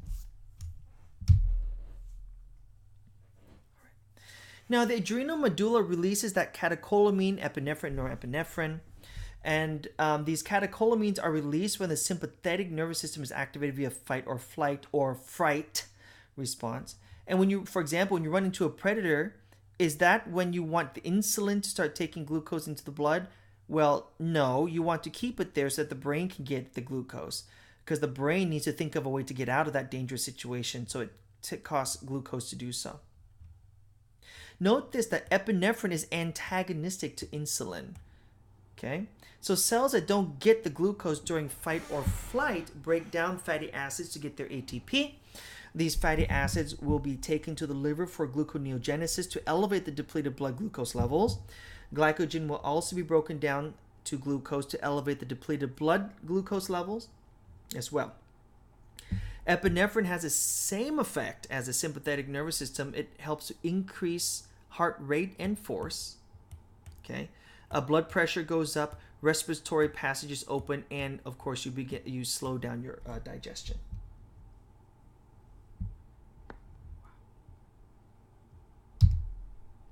All right, so the bulk of the adrenal gland is the adrenal cortex, and it has layers. And starting with the most superficial, we have the GFR. Again, this is the medulla here. Okay, so you can see in this image, this is the whole medulla. And so this outer portion here, okay, we're looking at this. Okay, that outer portion is the zona glomerulosa, which makes aldosterone. You have the F region, this middle portion here, and that is the zona fasciculate. And then this inner portion, this one here, is called the zona reticularis. Now, the zona fasciculate and reticularis both make sex hormone and cortisol, but don't confuse this mnemonic with GFR in the kidney, which stands for glomerular filtration rate. That's different, okay? Now, the adrenal cortex secretes a variety of hormones. All are steroids. Okay, and steroids are made from are derivatives of cholesterol, and these are grouped into three main categories. You've got the glucocorticoids, which is cortisol, includes cortisol, and this is secreted in response to ACTH, adenocorticotropic hormone, from the pituitary gland. And of course, we know what cortisol does. It stimulates fat and protein catabolism to use for gluconeogenesis, which is the creation of glucose molecules by your body. They also have mineral corticoids, which one example here is aldosterone. We have male sex hormones, androgens, and female sex hormone, estrogen. Here's the thing though, just if you don't know this already, the umbrella term for male sex hormone is androgen. But for some odd reason, the umbrella term for female sex hormones is estrogen. Okay, that's their umbrella term, as well as estrogen is its own hormone on its own, but healthcare professionals tend to use the word estrogen also as the umbrella term for female sex hormones. I often wonder why they don't use the word gynecogen, because gyneco means woman, andros means man. Why they don't call it gynecogens, but it's just the way it is. Okay. All right, so we know what cortisol does. It's a anti-stress hormone to help the body deal with these stressful situations like fasting, anxiety, trauma, and infection. It keeps the blood protein and glucose levels high enough to support the brain's activity during the stressful period. And when the brain perceives a stressful situation, the hypothalamus tells the pituitary gland to secrete adrenocorticotropic hormone, ACTH, which travels through the adrenal gland. And it signals it to release cortisol to most of the cells in the body. It is also known as hydrocortisone, which decreases inflammation. You also have aldosterone, which increases blood volume during a hemorrhage or drop in blood pressure, and it causes the kidney to reabsorb more sodium. The water flows with it, so the blood volume increases. It also produces sex hormones for the opposite sex. Okay, so men, we produce our estrogen here. Women, you produce your testosterone in there.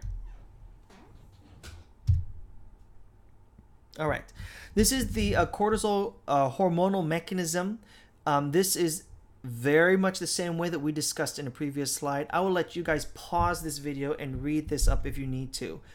Okay. Now here's a note though. When ACTH plus cholesterol is present, you can take cortisol and turn it into aldosterone if you need to. It does not do this unless the blood pressure is too low, because aldosterone is under humoral mechanism, which is turned on by high blood levels or potassium or even A2. All right. Glucocorticoids, like cortisol here, these are a class of steroid hormones that bind to the glucocorticoid receptor, which is present in almost every cell in the body.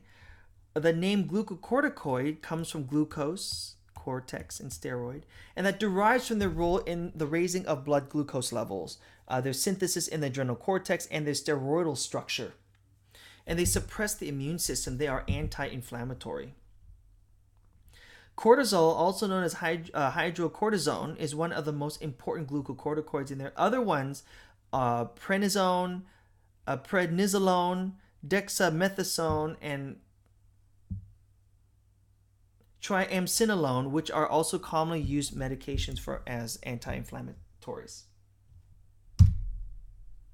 All right, so what are the effects of increased glucocorticoids? Well, cortisol is called an anti-stress hormone because it does several things.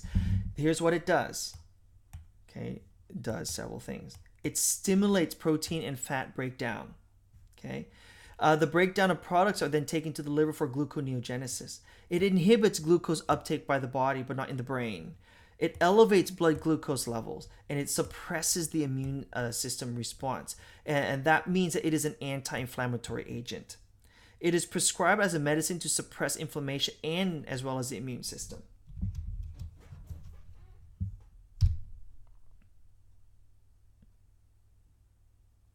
All right, so cortisol here, also known as corticosterol, is also known as hydrocortisone. The hypothalamus releases out the ACTH-RH, and the pituitary releases the ACTH, and then the adrenal gland eventually releases the cortisol. That we know already. Okay, and the adrenal gland can release out opposite sex hormones and also aldosterone. All of these might be released if there's excess ACTH. When there is an intense need to make cortisol in response to stress, and if the body cannot keep up with the demand of cortisol, then you have an excess amount of ACTH that might be shunted into the androgen-estrogen production pathway. So the androgen estrogens are secreted instead of cortisol. So excess androgens do not affect men, but of course for women, you will start to develop more male masculine features. Men, we start to produce a heck of a lot of estrogen in this situation, so we develop more feminine features. So what is stress? What is stress that causes cortisol production? It can be anything. It could be emotional. It could be physical. Some examples of physical stress can be from fighting an infection or having a minor injury that needs to remodel tissue. Cortisol tells tissues to stop using glucose except in the brain, and it breaks down fatty acids instead in order to make energy. Cortisol also tells the skeletal muscles to start breaking down and to release the free amino acids into bloodstream. The liver takes in these free amino acids and fatty acids and then converts them into new glucose molecules that you did not acquire from your food. Now, since these are new glucose molecules being formed, the process is called gluconeogenesis. Okay. The new glucose molecules are released back into blood, and the other tissues can use it for energy. All right, prednisone. If a person has a lot of cortisol or prednisone in their body, the blood sugar levels rise way too high. And then the sugar spills out into your urine. They have the symptoms of diabetes, although they are not diabetic. You have some cortisol in you now to help maintain normally elevated blood glucose levels between meals. In high doses only, exogenous prednisone may be given for asthma because it suppresses the smooth muscles from constricting. And then the bronchioles can't close up. What would you predict their endogenous, naturally made in the body prednisone hormone levels would be without the inhaler? Would be pretty low. It can also make you hungry. Okay, so you also have a hard time sleeping because the brain is stimulated. If you abruptly stop taking prednisone, the person gets the same symptoms as Addison's disease, which is a result of low cortisol levels. Their blood pressure drops, blood glucose drops, and they can eventually get hospitalized. A person on high dose for 4 or more weeks must be tapered off. They have to be, There are also 2 ways to use prednisone cortisone: high doses and in short duration, or low doses but in longer duration. Okay. Genetic influence. Okay, the genetic code that you got from your parents is different from theirs, but not by a whole lot. So, but the expression of your genes can be different because of how they lived their life. So how much activity, smoking, weight gain has gone on before puberty will damage these stem cells and can silence or activate that particular gene. The children of these people can have genetic differences because of this. All right, physical abuse can cause a loss of adaptability to stress. Children exposed to severe physical abuse are more likely to commit suicide later. Their DNA tends to be methylated. This causes a reduced number of glucocorticoid receptors. They cannot bind cortisol. They cannot deal with stress like other people can. If they don't eat too much or smoke or drink, their children and grandchildren will live 30 years longer and live healthier lives.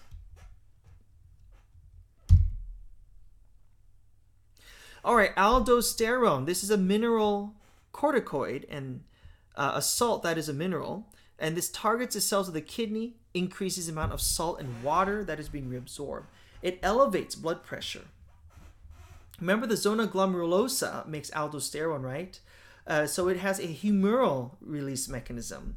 A few things can trigger it, especially high potassium levels in A2, and that signals the kidneys to reabsorb sodium, and water comes with it, and so it increases blood volume.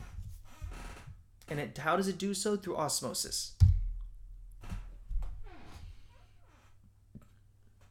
My voice is tiring out, guys, but I'm going to do the best I can. So how low blood pressure is raised? Well, it's through the renin-angiotensin system. When baroreceptors detect low blood pressure, the kidney releases an enzyme called renin. And in the meantime, angiotensinogen is made by the liver and released into the blood. The renin cuts angiotensinogen into angiotensin 1, which travels through the blood to the pulmonary circulatory bed, where the cells have angiotensin converting enzyme, and it cuts A1 into A2. Okay. Any word that ends in ogen means that it is a longer inactive form of that enzyme. That's called a zymogen. To become activated, it needs to be cut by an enzyme into smaller pieces. Now, the A2 then causes vasoconstriction of the peripheral blood vessels, so the body's blood will pool up to the core organs. Also, these high levels of A2 stimulates adrenal cortex to make more aldosterone, and can also stimulate the posterior pituitary gland to release ADH. And these events will raise blood pressure. Now, when blood pressure is too high, the patient might be given an ACE inhibitor or captopril, or a renin inhibitor such as aliskiren, or an A2 antagonist such as azilsartan. Okay, azilsartan. Okay, they all have similar structures, the hormones here. One can be used to make another. Now, if ACTH is demanding more cortisol, but the body cannot make enough, it may start making, again, sex hormones instead. You don't need to know the structures. In my class, you don't need to know the structures of those hormones.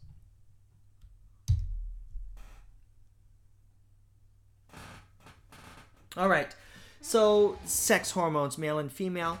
The male and female sex hormones are present in both. Okay, so men, we create estrogen. Women, you also create testosterone. The pituitary gland affects these hormones in both sexes. Male sex hormones here, androgens such as testosterone, are made in the testicles, males, and the adrenal gland in females. Females are the opposite. you make your estrogen in your ovaries, and then you make testosterone in your adrenal gland.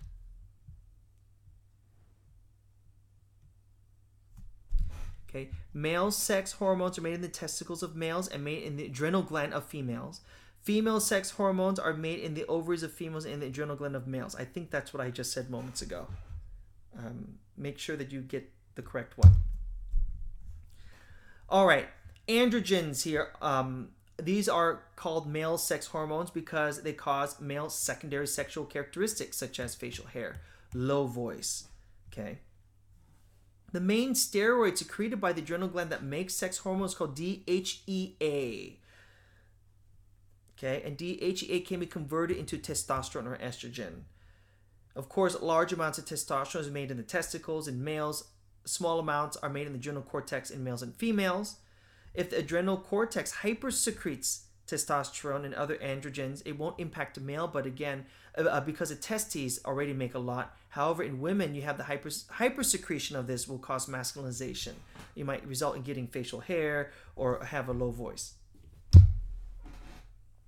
Estrogen is one of the female sex hormones because they cause female secondary sexual characteristics to develop, such as breast tissue. The large amount of estrogen is made in the ovaries in females, small amounts in the adrenal cortex in both males and females. The androgen, DHEA, can be converted into estrogen. If the adrenal cortex hypersecretes out estrogen, it won't impact females because the ovary makes a lot already, but males, it can cause feminization, so we might develop breast tissue. We actually will develop breast tissue. We have high amounts of estrogen. All right, remember that diagram I showed you guys earlier, those 3 circles? Same thing here, okay? Same. Okay, so you can go back and review those slides and how to, what happens if you have a tumor in one of these 3. If you have a tumor here, pituitary or the adrenal cortex, if there's if it results in higher low amounts of that secretion, what happens to the rest? You need to know how to read that. Okay. Again, what if a gland disobeys a negative feedback? The tumor here, we've already discussed that. You can go through these slides on your own to review. Okay, I'm not going to go through too much because the concepts are already discussed. Okay? All right.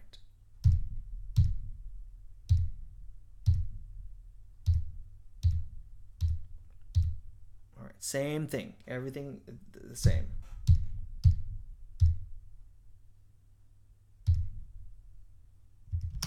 All right. The adrenal cortex, we already know, makes aldosterone and different sex hormones as well.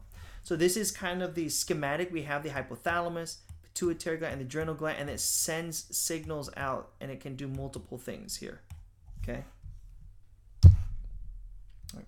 So when the ACTH is elevated and the body cannot make enough cortisol, then the aldosterone will increase and testosterone will be made in females instead, and estrogen will be made in males. We get this result.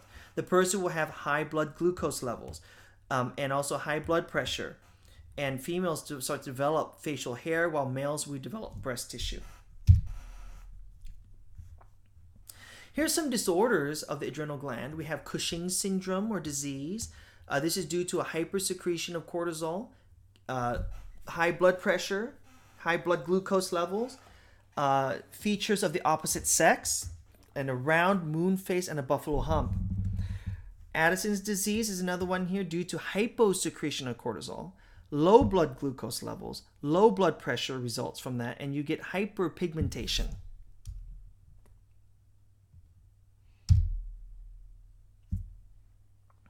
All right.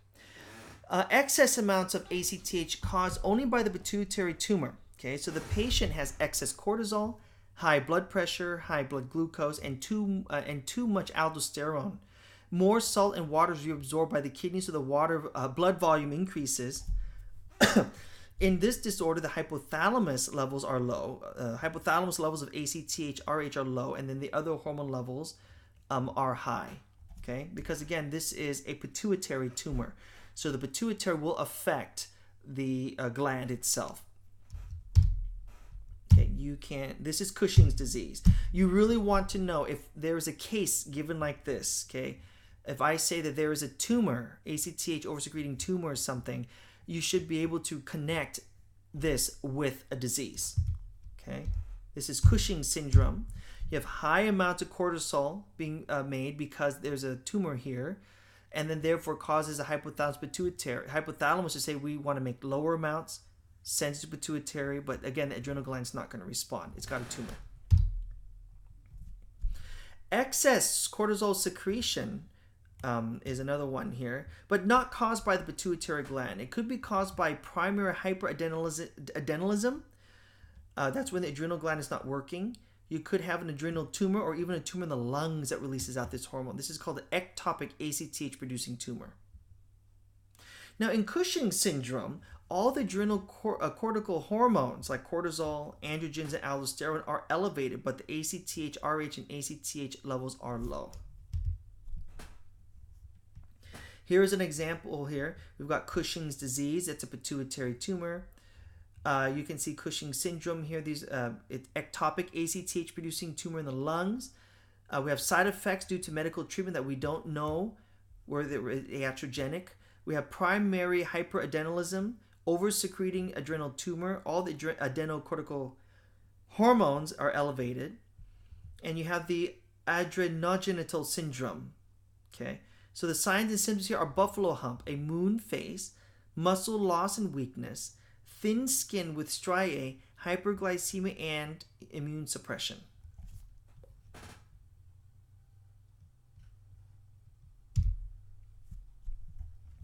Now, symptoms of these here: fat deposition around the waist, and that's central obesity.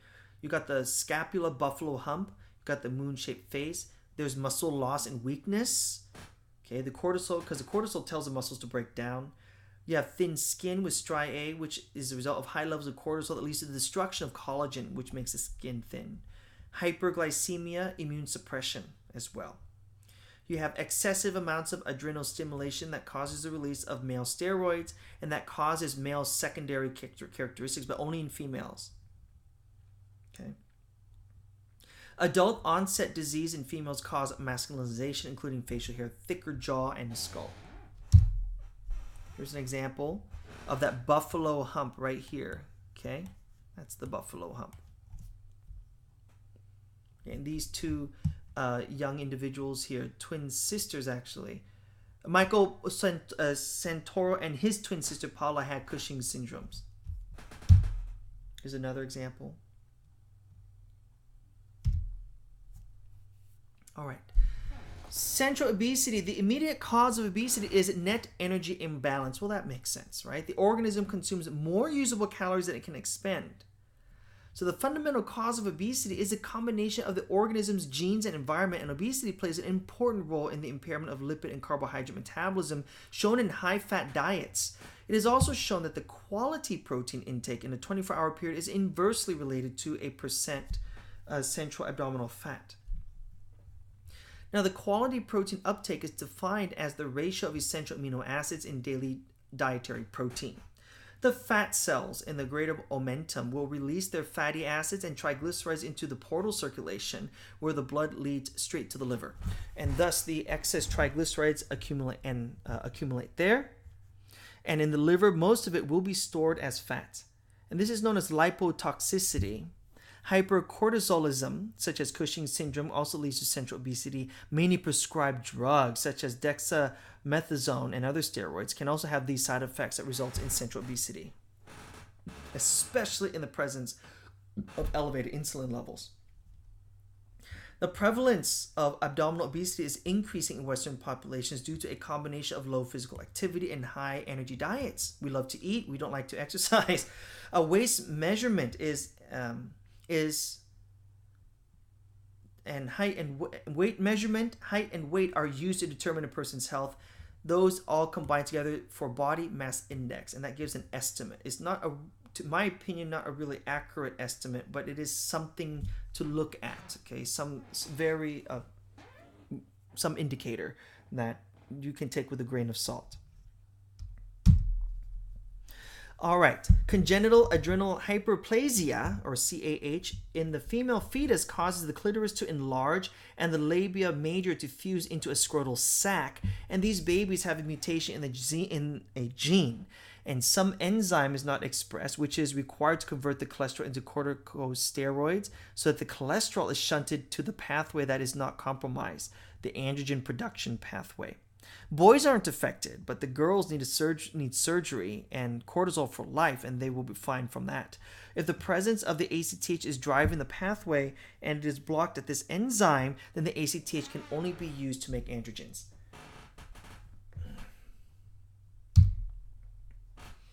Here's an example that you can see in this female here. It looks like a scrotal sac. And the clitoris here looks like the head of the penis, which is why in the reproductive lectures I typically say that the clitoris is analogous to the head of the male penis, and then the labia is analogous to the scrotum in men. Okay. All right. Congenital adrenal hyperplasia. It's an autosomal recessive trait, meaning that you have to have 2 recessive alleles to get it. The deficiency of any of the 5 enzymes necessary for cortisol production will lead to this condition. Increased ACTH levels here can lead to adrenal hyperplasia. It leads to overstimulation of the adrenal and androgen pathway. Males seldom diagnosed at birth, but females have ambiguous genitalia, enlarged clitoris, and of course diffuse labia. With treatment and surgery, the sex characteristics and fertility will eventually become normal.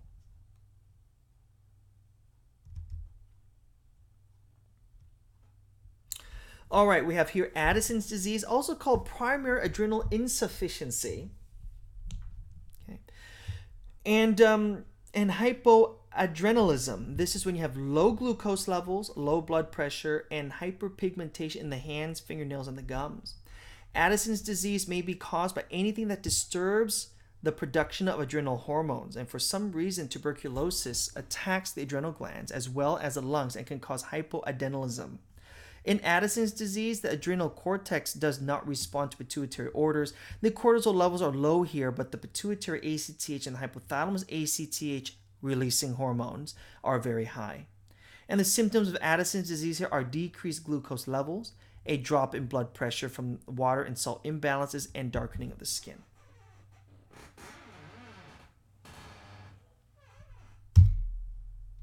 Okay, so this would be an example of that condition here. You can see we have low levels, but the rest are high. Okay, I don't need to go through this schematic again. Same thing here. Here's secondary adrenal insufficiency: low pituitary, low adrenal, high hypothalamus.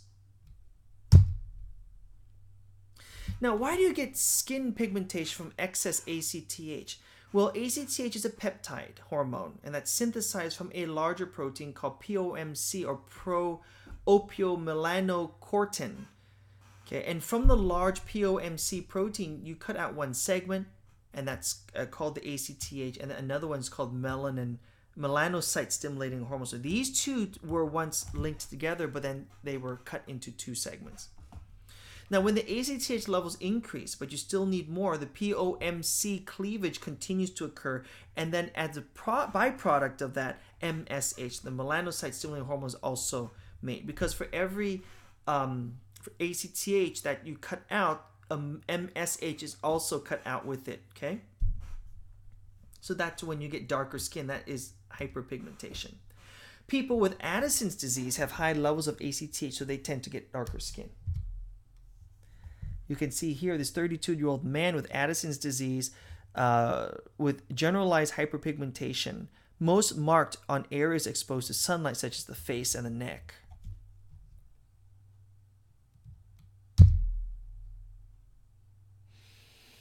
So we have here the primary adrenal insufficiency, which is Addison's disease. We have primary hypoadrenalism, where the entire adrenal gland is destroyed due to atrophy or an autoimmune disorder. Tuberculosis is another one here. That's a disease that attacks the adrenal glands. In this case, the ACTH is increased.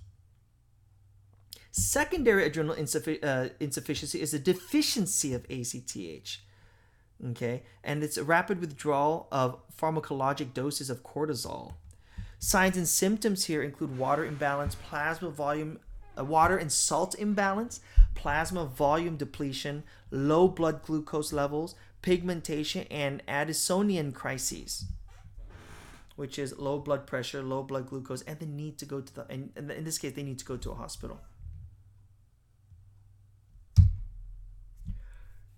Okay, here's an example. You can see here the hyperpigmentation in the skin. Okay, especially in the palms and the soles of, and crevices and nails, skin crevices, nails, and gums. All right. Now, in secondary adrenal insufficiency, the problem is in the pituitary gland. It is not secreting enough ACTH, maybe because it has a tumor, but cortisol levels begin to drop. But the hypothalamus freaks out, right? And so it says we need to make more of that. So it releases, it synthesizes the ACTH releasing hormone. A person can also get secondary hypothyroidism from rapid withdrawal of cortisol meds.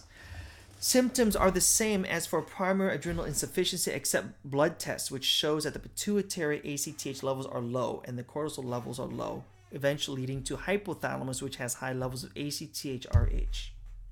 Okay.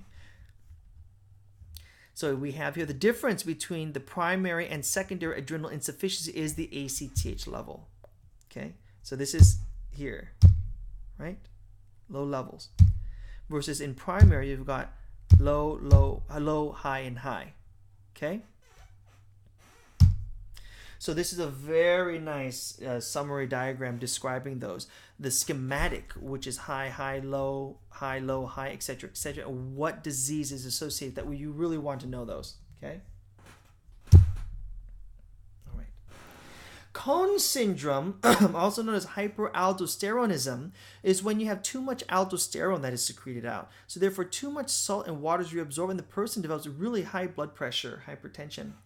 Cortisone levels are not affected, so they do not have elevated blood glucose levels.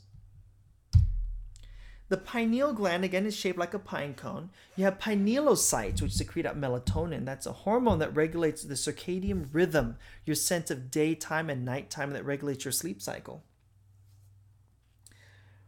The pineals, you have the pineal sand that's radio-opaque, and the mineral deposits within the pineal gland. These are used as a landmark to identify other brain structures in X-rays.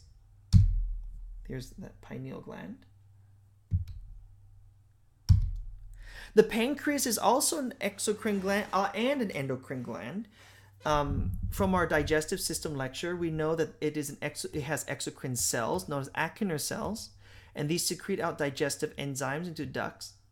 But the pancreas also has endocrine cells, like the islet of Langerhans or pancreatic islets. You have about 1 million islets here scattered throughout the pancreas. These secrete out insulin as well as glucagon.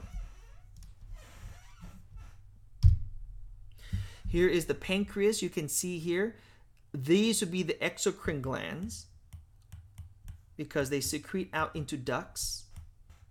But these would be the islet of Langerhans found throughout. In this example, we only drew 6, but they're found throughout. These would be endocrine glands because eventually they go into circulation.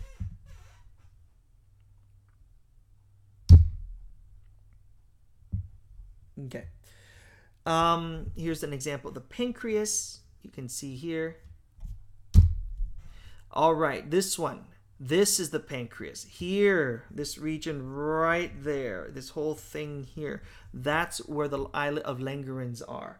Okay, not to be confused with the glomerulus and the Bowman's capsule in the kidney. So make sure you're able to tell the difference between those two. Okay. I'm going to erase all ink so you can see that again. The acinar cells here that secrete out the enzymes are here.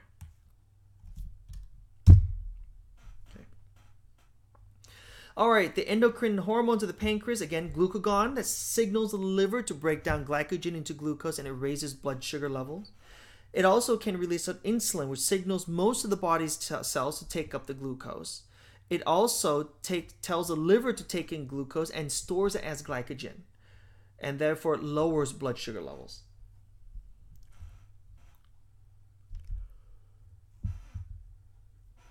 Excuse me, guys. Excuse me. All right, regulation of blood glucose levels here. When the blood glucose levels are high, the pancreas secretes out insulin, which tells the cells to take in the sugar from the bloodstream. If the blood sugar levels remain high, then the excess sugar is taken to the liver and converted to glycogen. Okay? Now, when the blood glucose levels is low, then it secretes out glucagon, which tells the liver to take the glycogen that's stored and pushes out glucose. It breaks it down, pushes out glucose, and releases it back into the bloodstream. Now, that's not gluconeogenesis. Gluconeogenesis is when the liver takes fatty acids and then joins them with amino acids, eventually putting pieces together and making more glucose molecules. Okay, that you get from that you did not get from eating glucose. These new glucose molecules are then released into the bloodstream to elevate blood glucose levels. So here's a summary. Blood glucose high, insulin goes in, kicks the blood glucose lower. If the blood glucose is too low, glucagon kicks into the blood and therefore causes glycogenolysis, which is a breakdown of glycogen, and also gluconeogenesis, which uses fats and protein in order to pull together and pieces together to make that glucose molecule, eventually leading to a rise in blood glucose levels.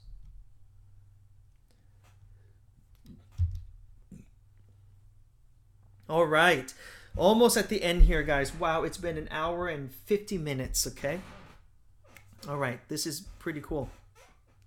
Not cool for 2 hours, but pretty cool that we got it done in that time.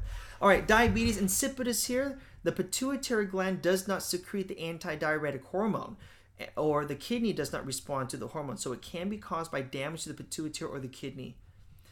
Diabetes mellitus is another kind. This is a hereditary lack of insulin secretion by the pancreas or resistance to insulin by the body's cells. Now, type 1 diabetes is when the patient becomes insulin dependent for life, and that typically develops in children. It results from the destruction of the pancreatic islet of Langerhans cells, and that's due to this autoimmune condition. And the person, like I said, needs insulin for life. Okay, there's no way to recover the pancreas. They have it for life. But type 2 diabetics are not insulin dependent, and these typically develop in adults. That's a consequence of adult obesity, where the cells become less sensitive to insulin. That's like eating your first Jolly Rancher candy or a Starburst, whatever your favorite food is. The first time you eat it, it tastes wonderful and great, but when you eat the second, the third, the fourth, the 10th, the 20th, the 80th one, you start to get sick of it. That's what's going on in these cells. They're sick of sugar, okay? They're done.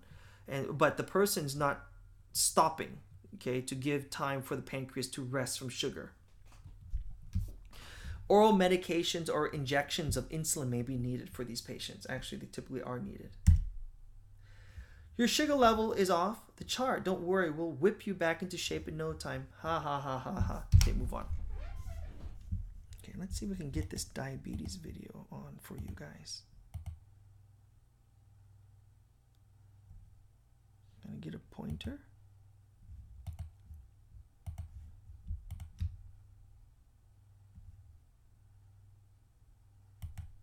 Let's see. Here we go. Type 1 diabetes is a condition in which the pancreas produces little or no insulin. Insulin is a hormone that helps your body use blood sugar, known as glucose, for energy. Your body takes the food you eat and breaks down fat, protein, and carbohydrates for energy. While your body is digesting the food, the carbohydrates are broken down into glucose. The glucose is then absorbed into the bloodstream, where it is carried to cells throughout your body. Insulin helps your cells absorb the glucose in your blood, allowing it to be used as energy. A healthy pancreas releases a regular supply of insulin into your bloodstream. After you eat, your blood glucose levels rise, and your pancreas responds by releasing more insulin to move the glucose into your cells. Insulin acts as a key, opening up the cell so it can accept the glucose.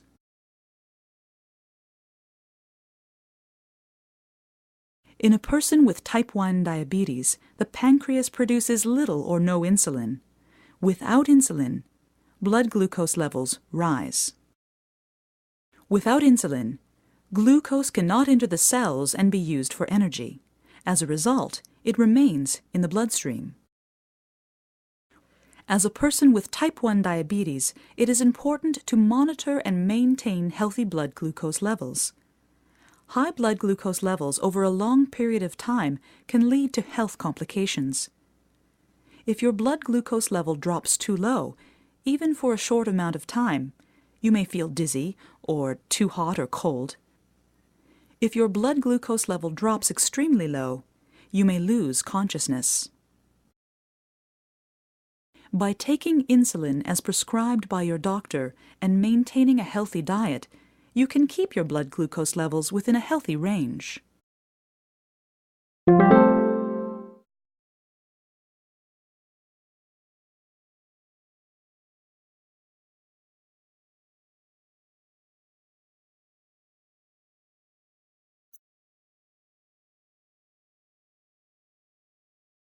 The multiple mechanisms of type 2 diabetes. Ongoing research suggests that careful attention to all of the mechanisms involved in glucose homeostasis may lead to new insights and novel interventions in the treatment of type 2 diabetes. Blood glucose levels are affected by a number of key organs that regulate the entry and removal of glucose from the blood: the intestine, liver, pancreas, skeletal muscle, brain, adipose tissue, and the kidneys. After a meal, the intestine absorbs glucose via the sodium glucose transporter 1, known as SGLT1, and delivers it to the blood. In response to glucose absorption, the intestine secretes two major incretin hormones, glucagon-like peptide GLP-1 and glucose-dependent insulinotropic polypeptide GIP, which together with increased levels of glucose augment the secretion of insulin from the beta cells of the pancreas. GLP-1 also suppresses the secretion of glucagon from the alpha cells of the pancreas. The glucoregulatory effects of incretins are limited by the activity of the dipeptidyl peptidase 4 DPP4 enzyme, which rapidly degrades the GIP and GLP-1 incretin hormones. In skeletal muscle and adipose tissue, insulin stimulates glucose uptake into the cells. In the fasting state, the liver helps maintain normal blood glucose levels by hepatic gluconeogenesis and glycogenolysis, which result in the release of glucose into the blood. Insulin also suppresses hepatic gluconeogenesis while increasing peripheral glucose uptake, which prevents an abnormal rise in postprandial blood glucose levels. Renal glucose reabsorption, mediated by the sodium glucose transporter 2, or SGLT2, is the primary mechanism by which filtered glucose is actively returned to the blood and retained in the body.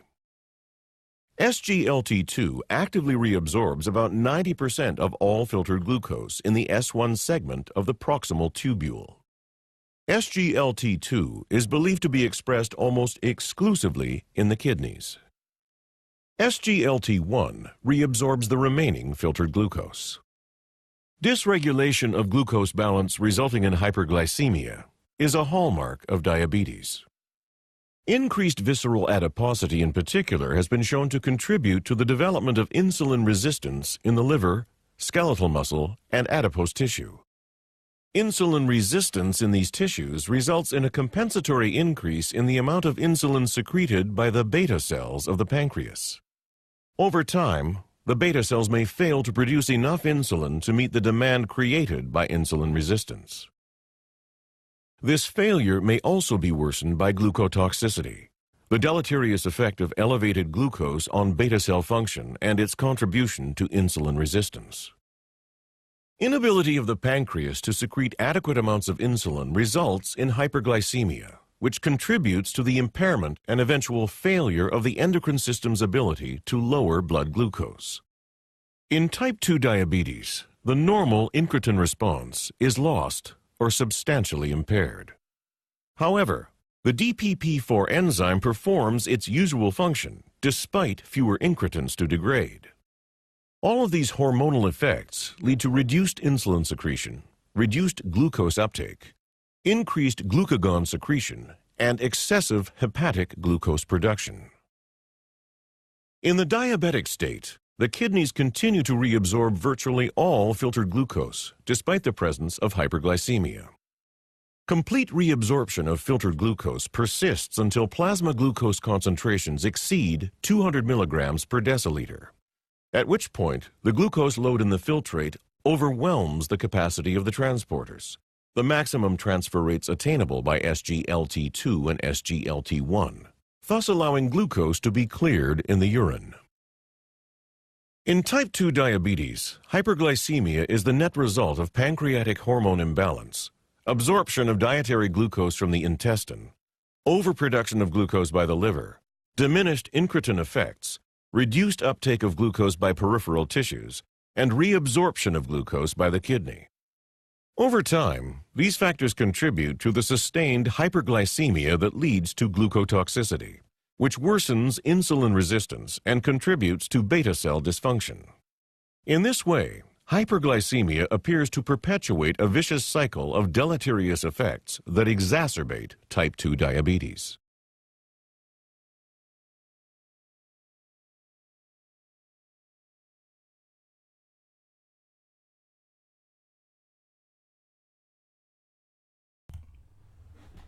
All right.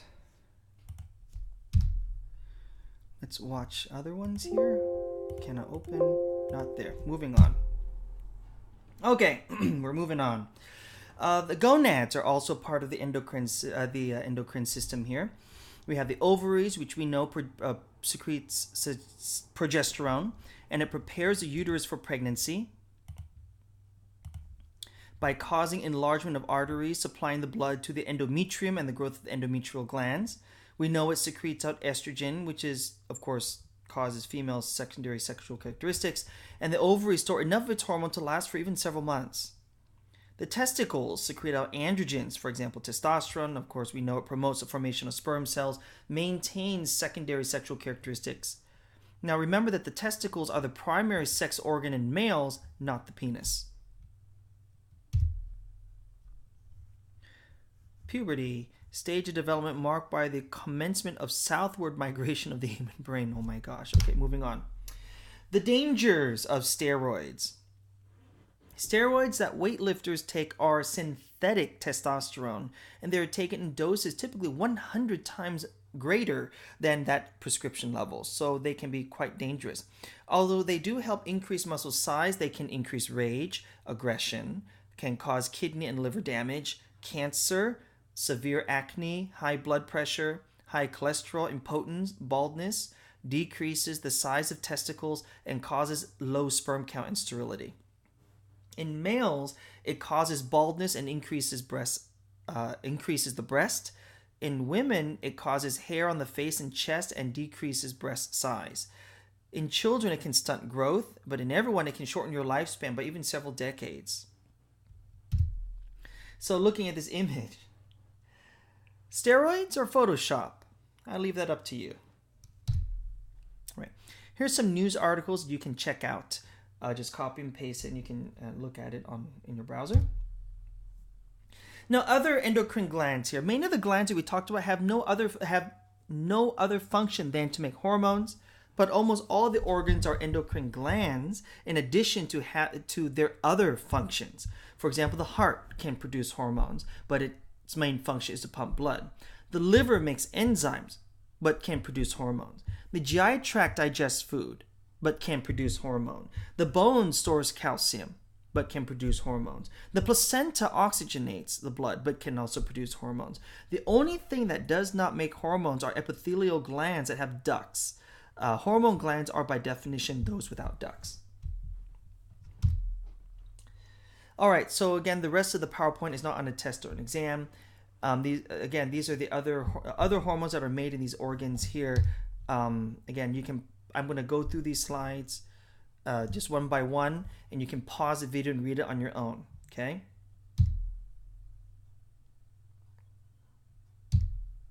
All right, so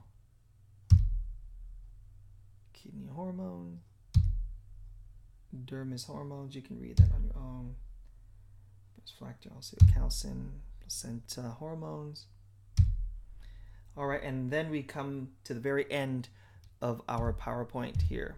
All right, woo! Okay, guys, we have finished that PowerPoint lecture, 2 hours in recording. That is amazing to be 2 hours. I'm going to put some light here. You can't see my face. I'm going to use that as light. So anyway, hopefully that you guys found this helpful. I have no doubt that some of you guys who will probably watch this straight through for 2 hours are probably going to have to go back and review those slides again with the video, or I wouldn't be surprised if some of you guys are like, you know what, I've got the idea, I'll just read it on my own. That's perfectly fine. However you decide to study it, just get it done, study it, and then you'll be tested on it, and then that's pretty much move forward from there. All right, so until next time, I wish you guys all the best of luck in studying for your exams and studying for your classes, and I will hopefully see you in class. Best of luck. Don't forget, Canvas, inbox me if you have any questions. Until next time, see you later.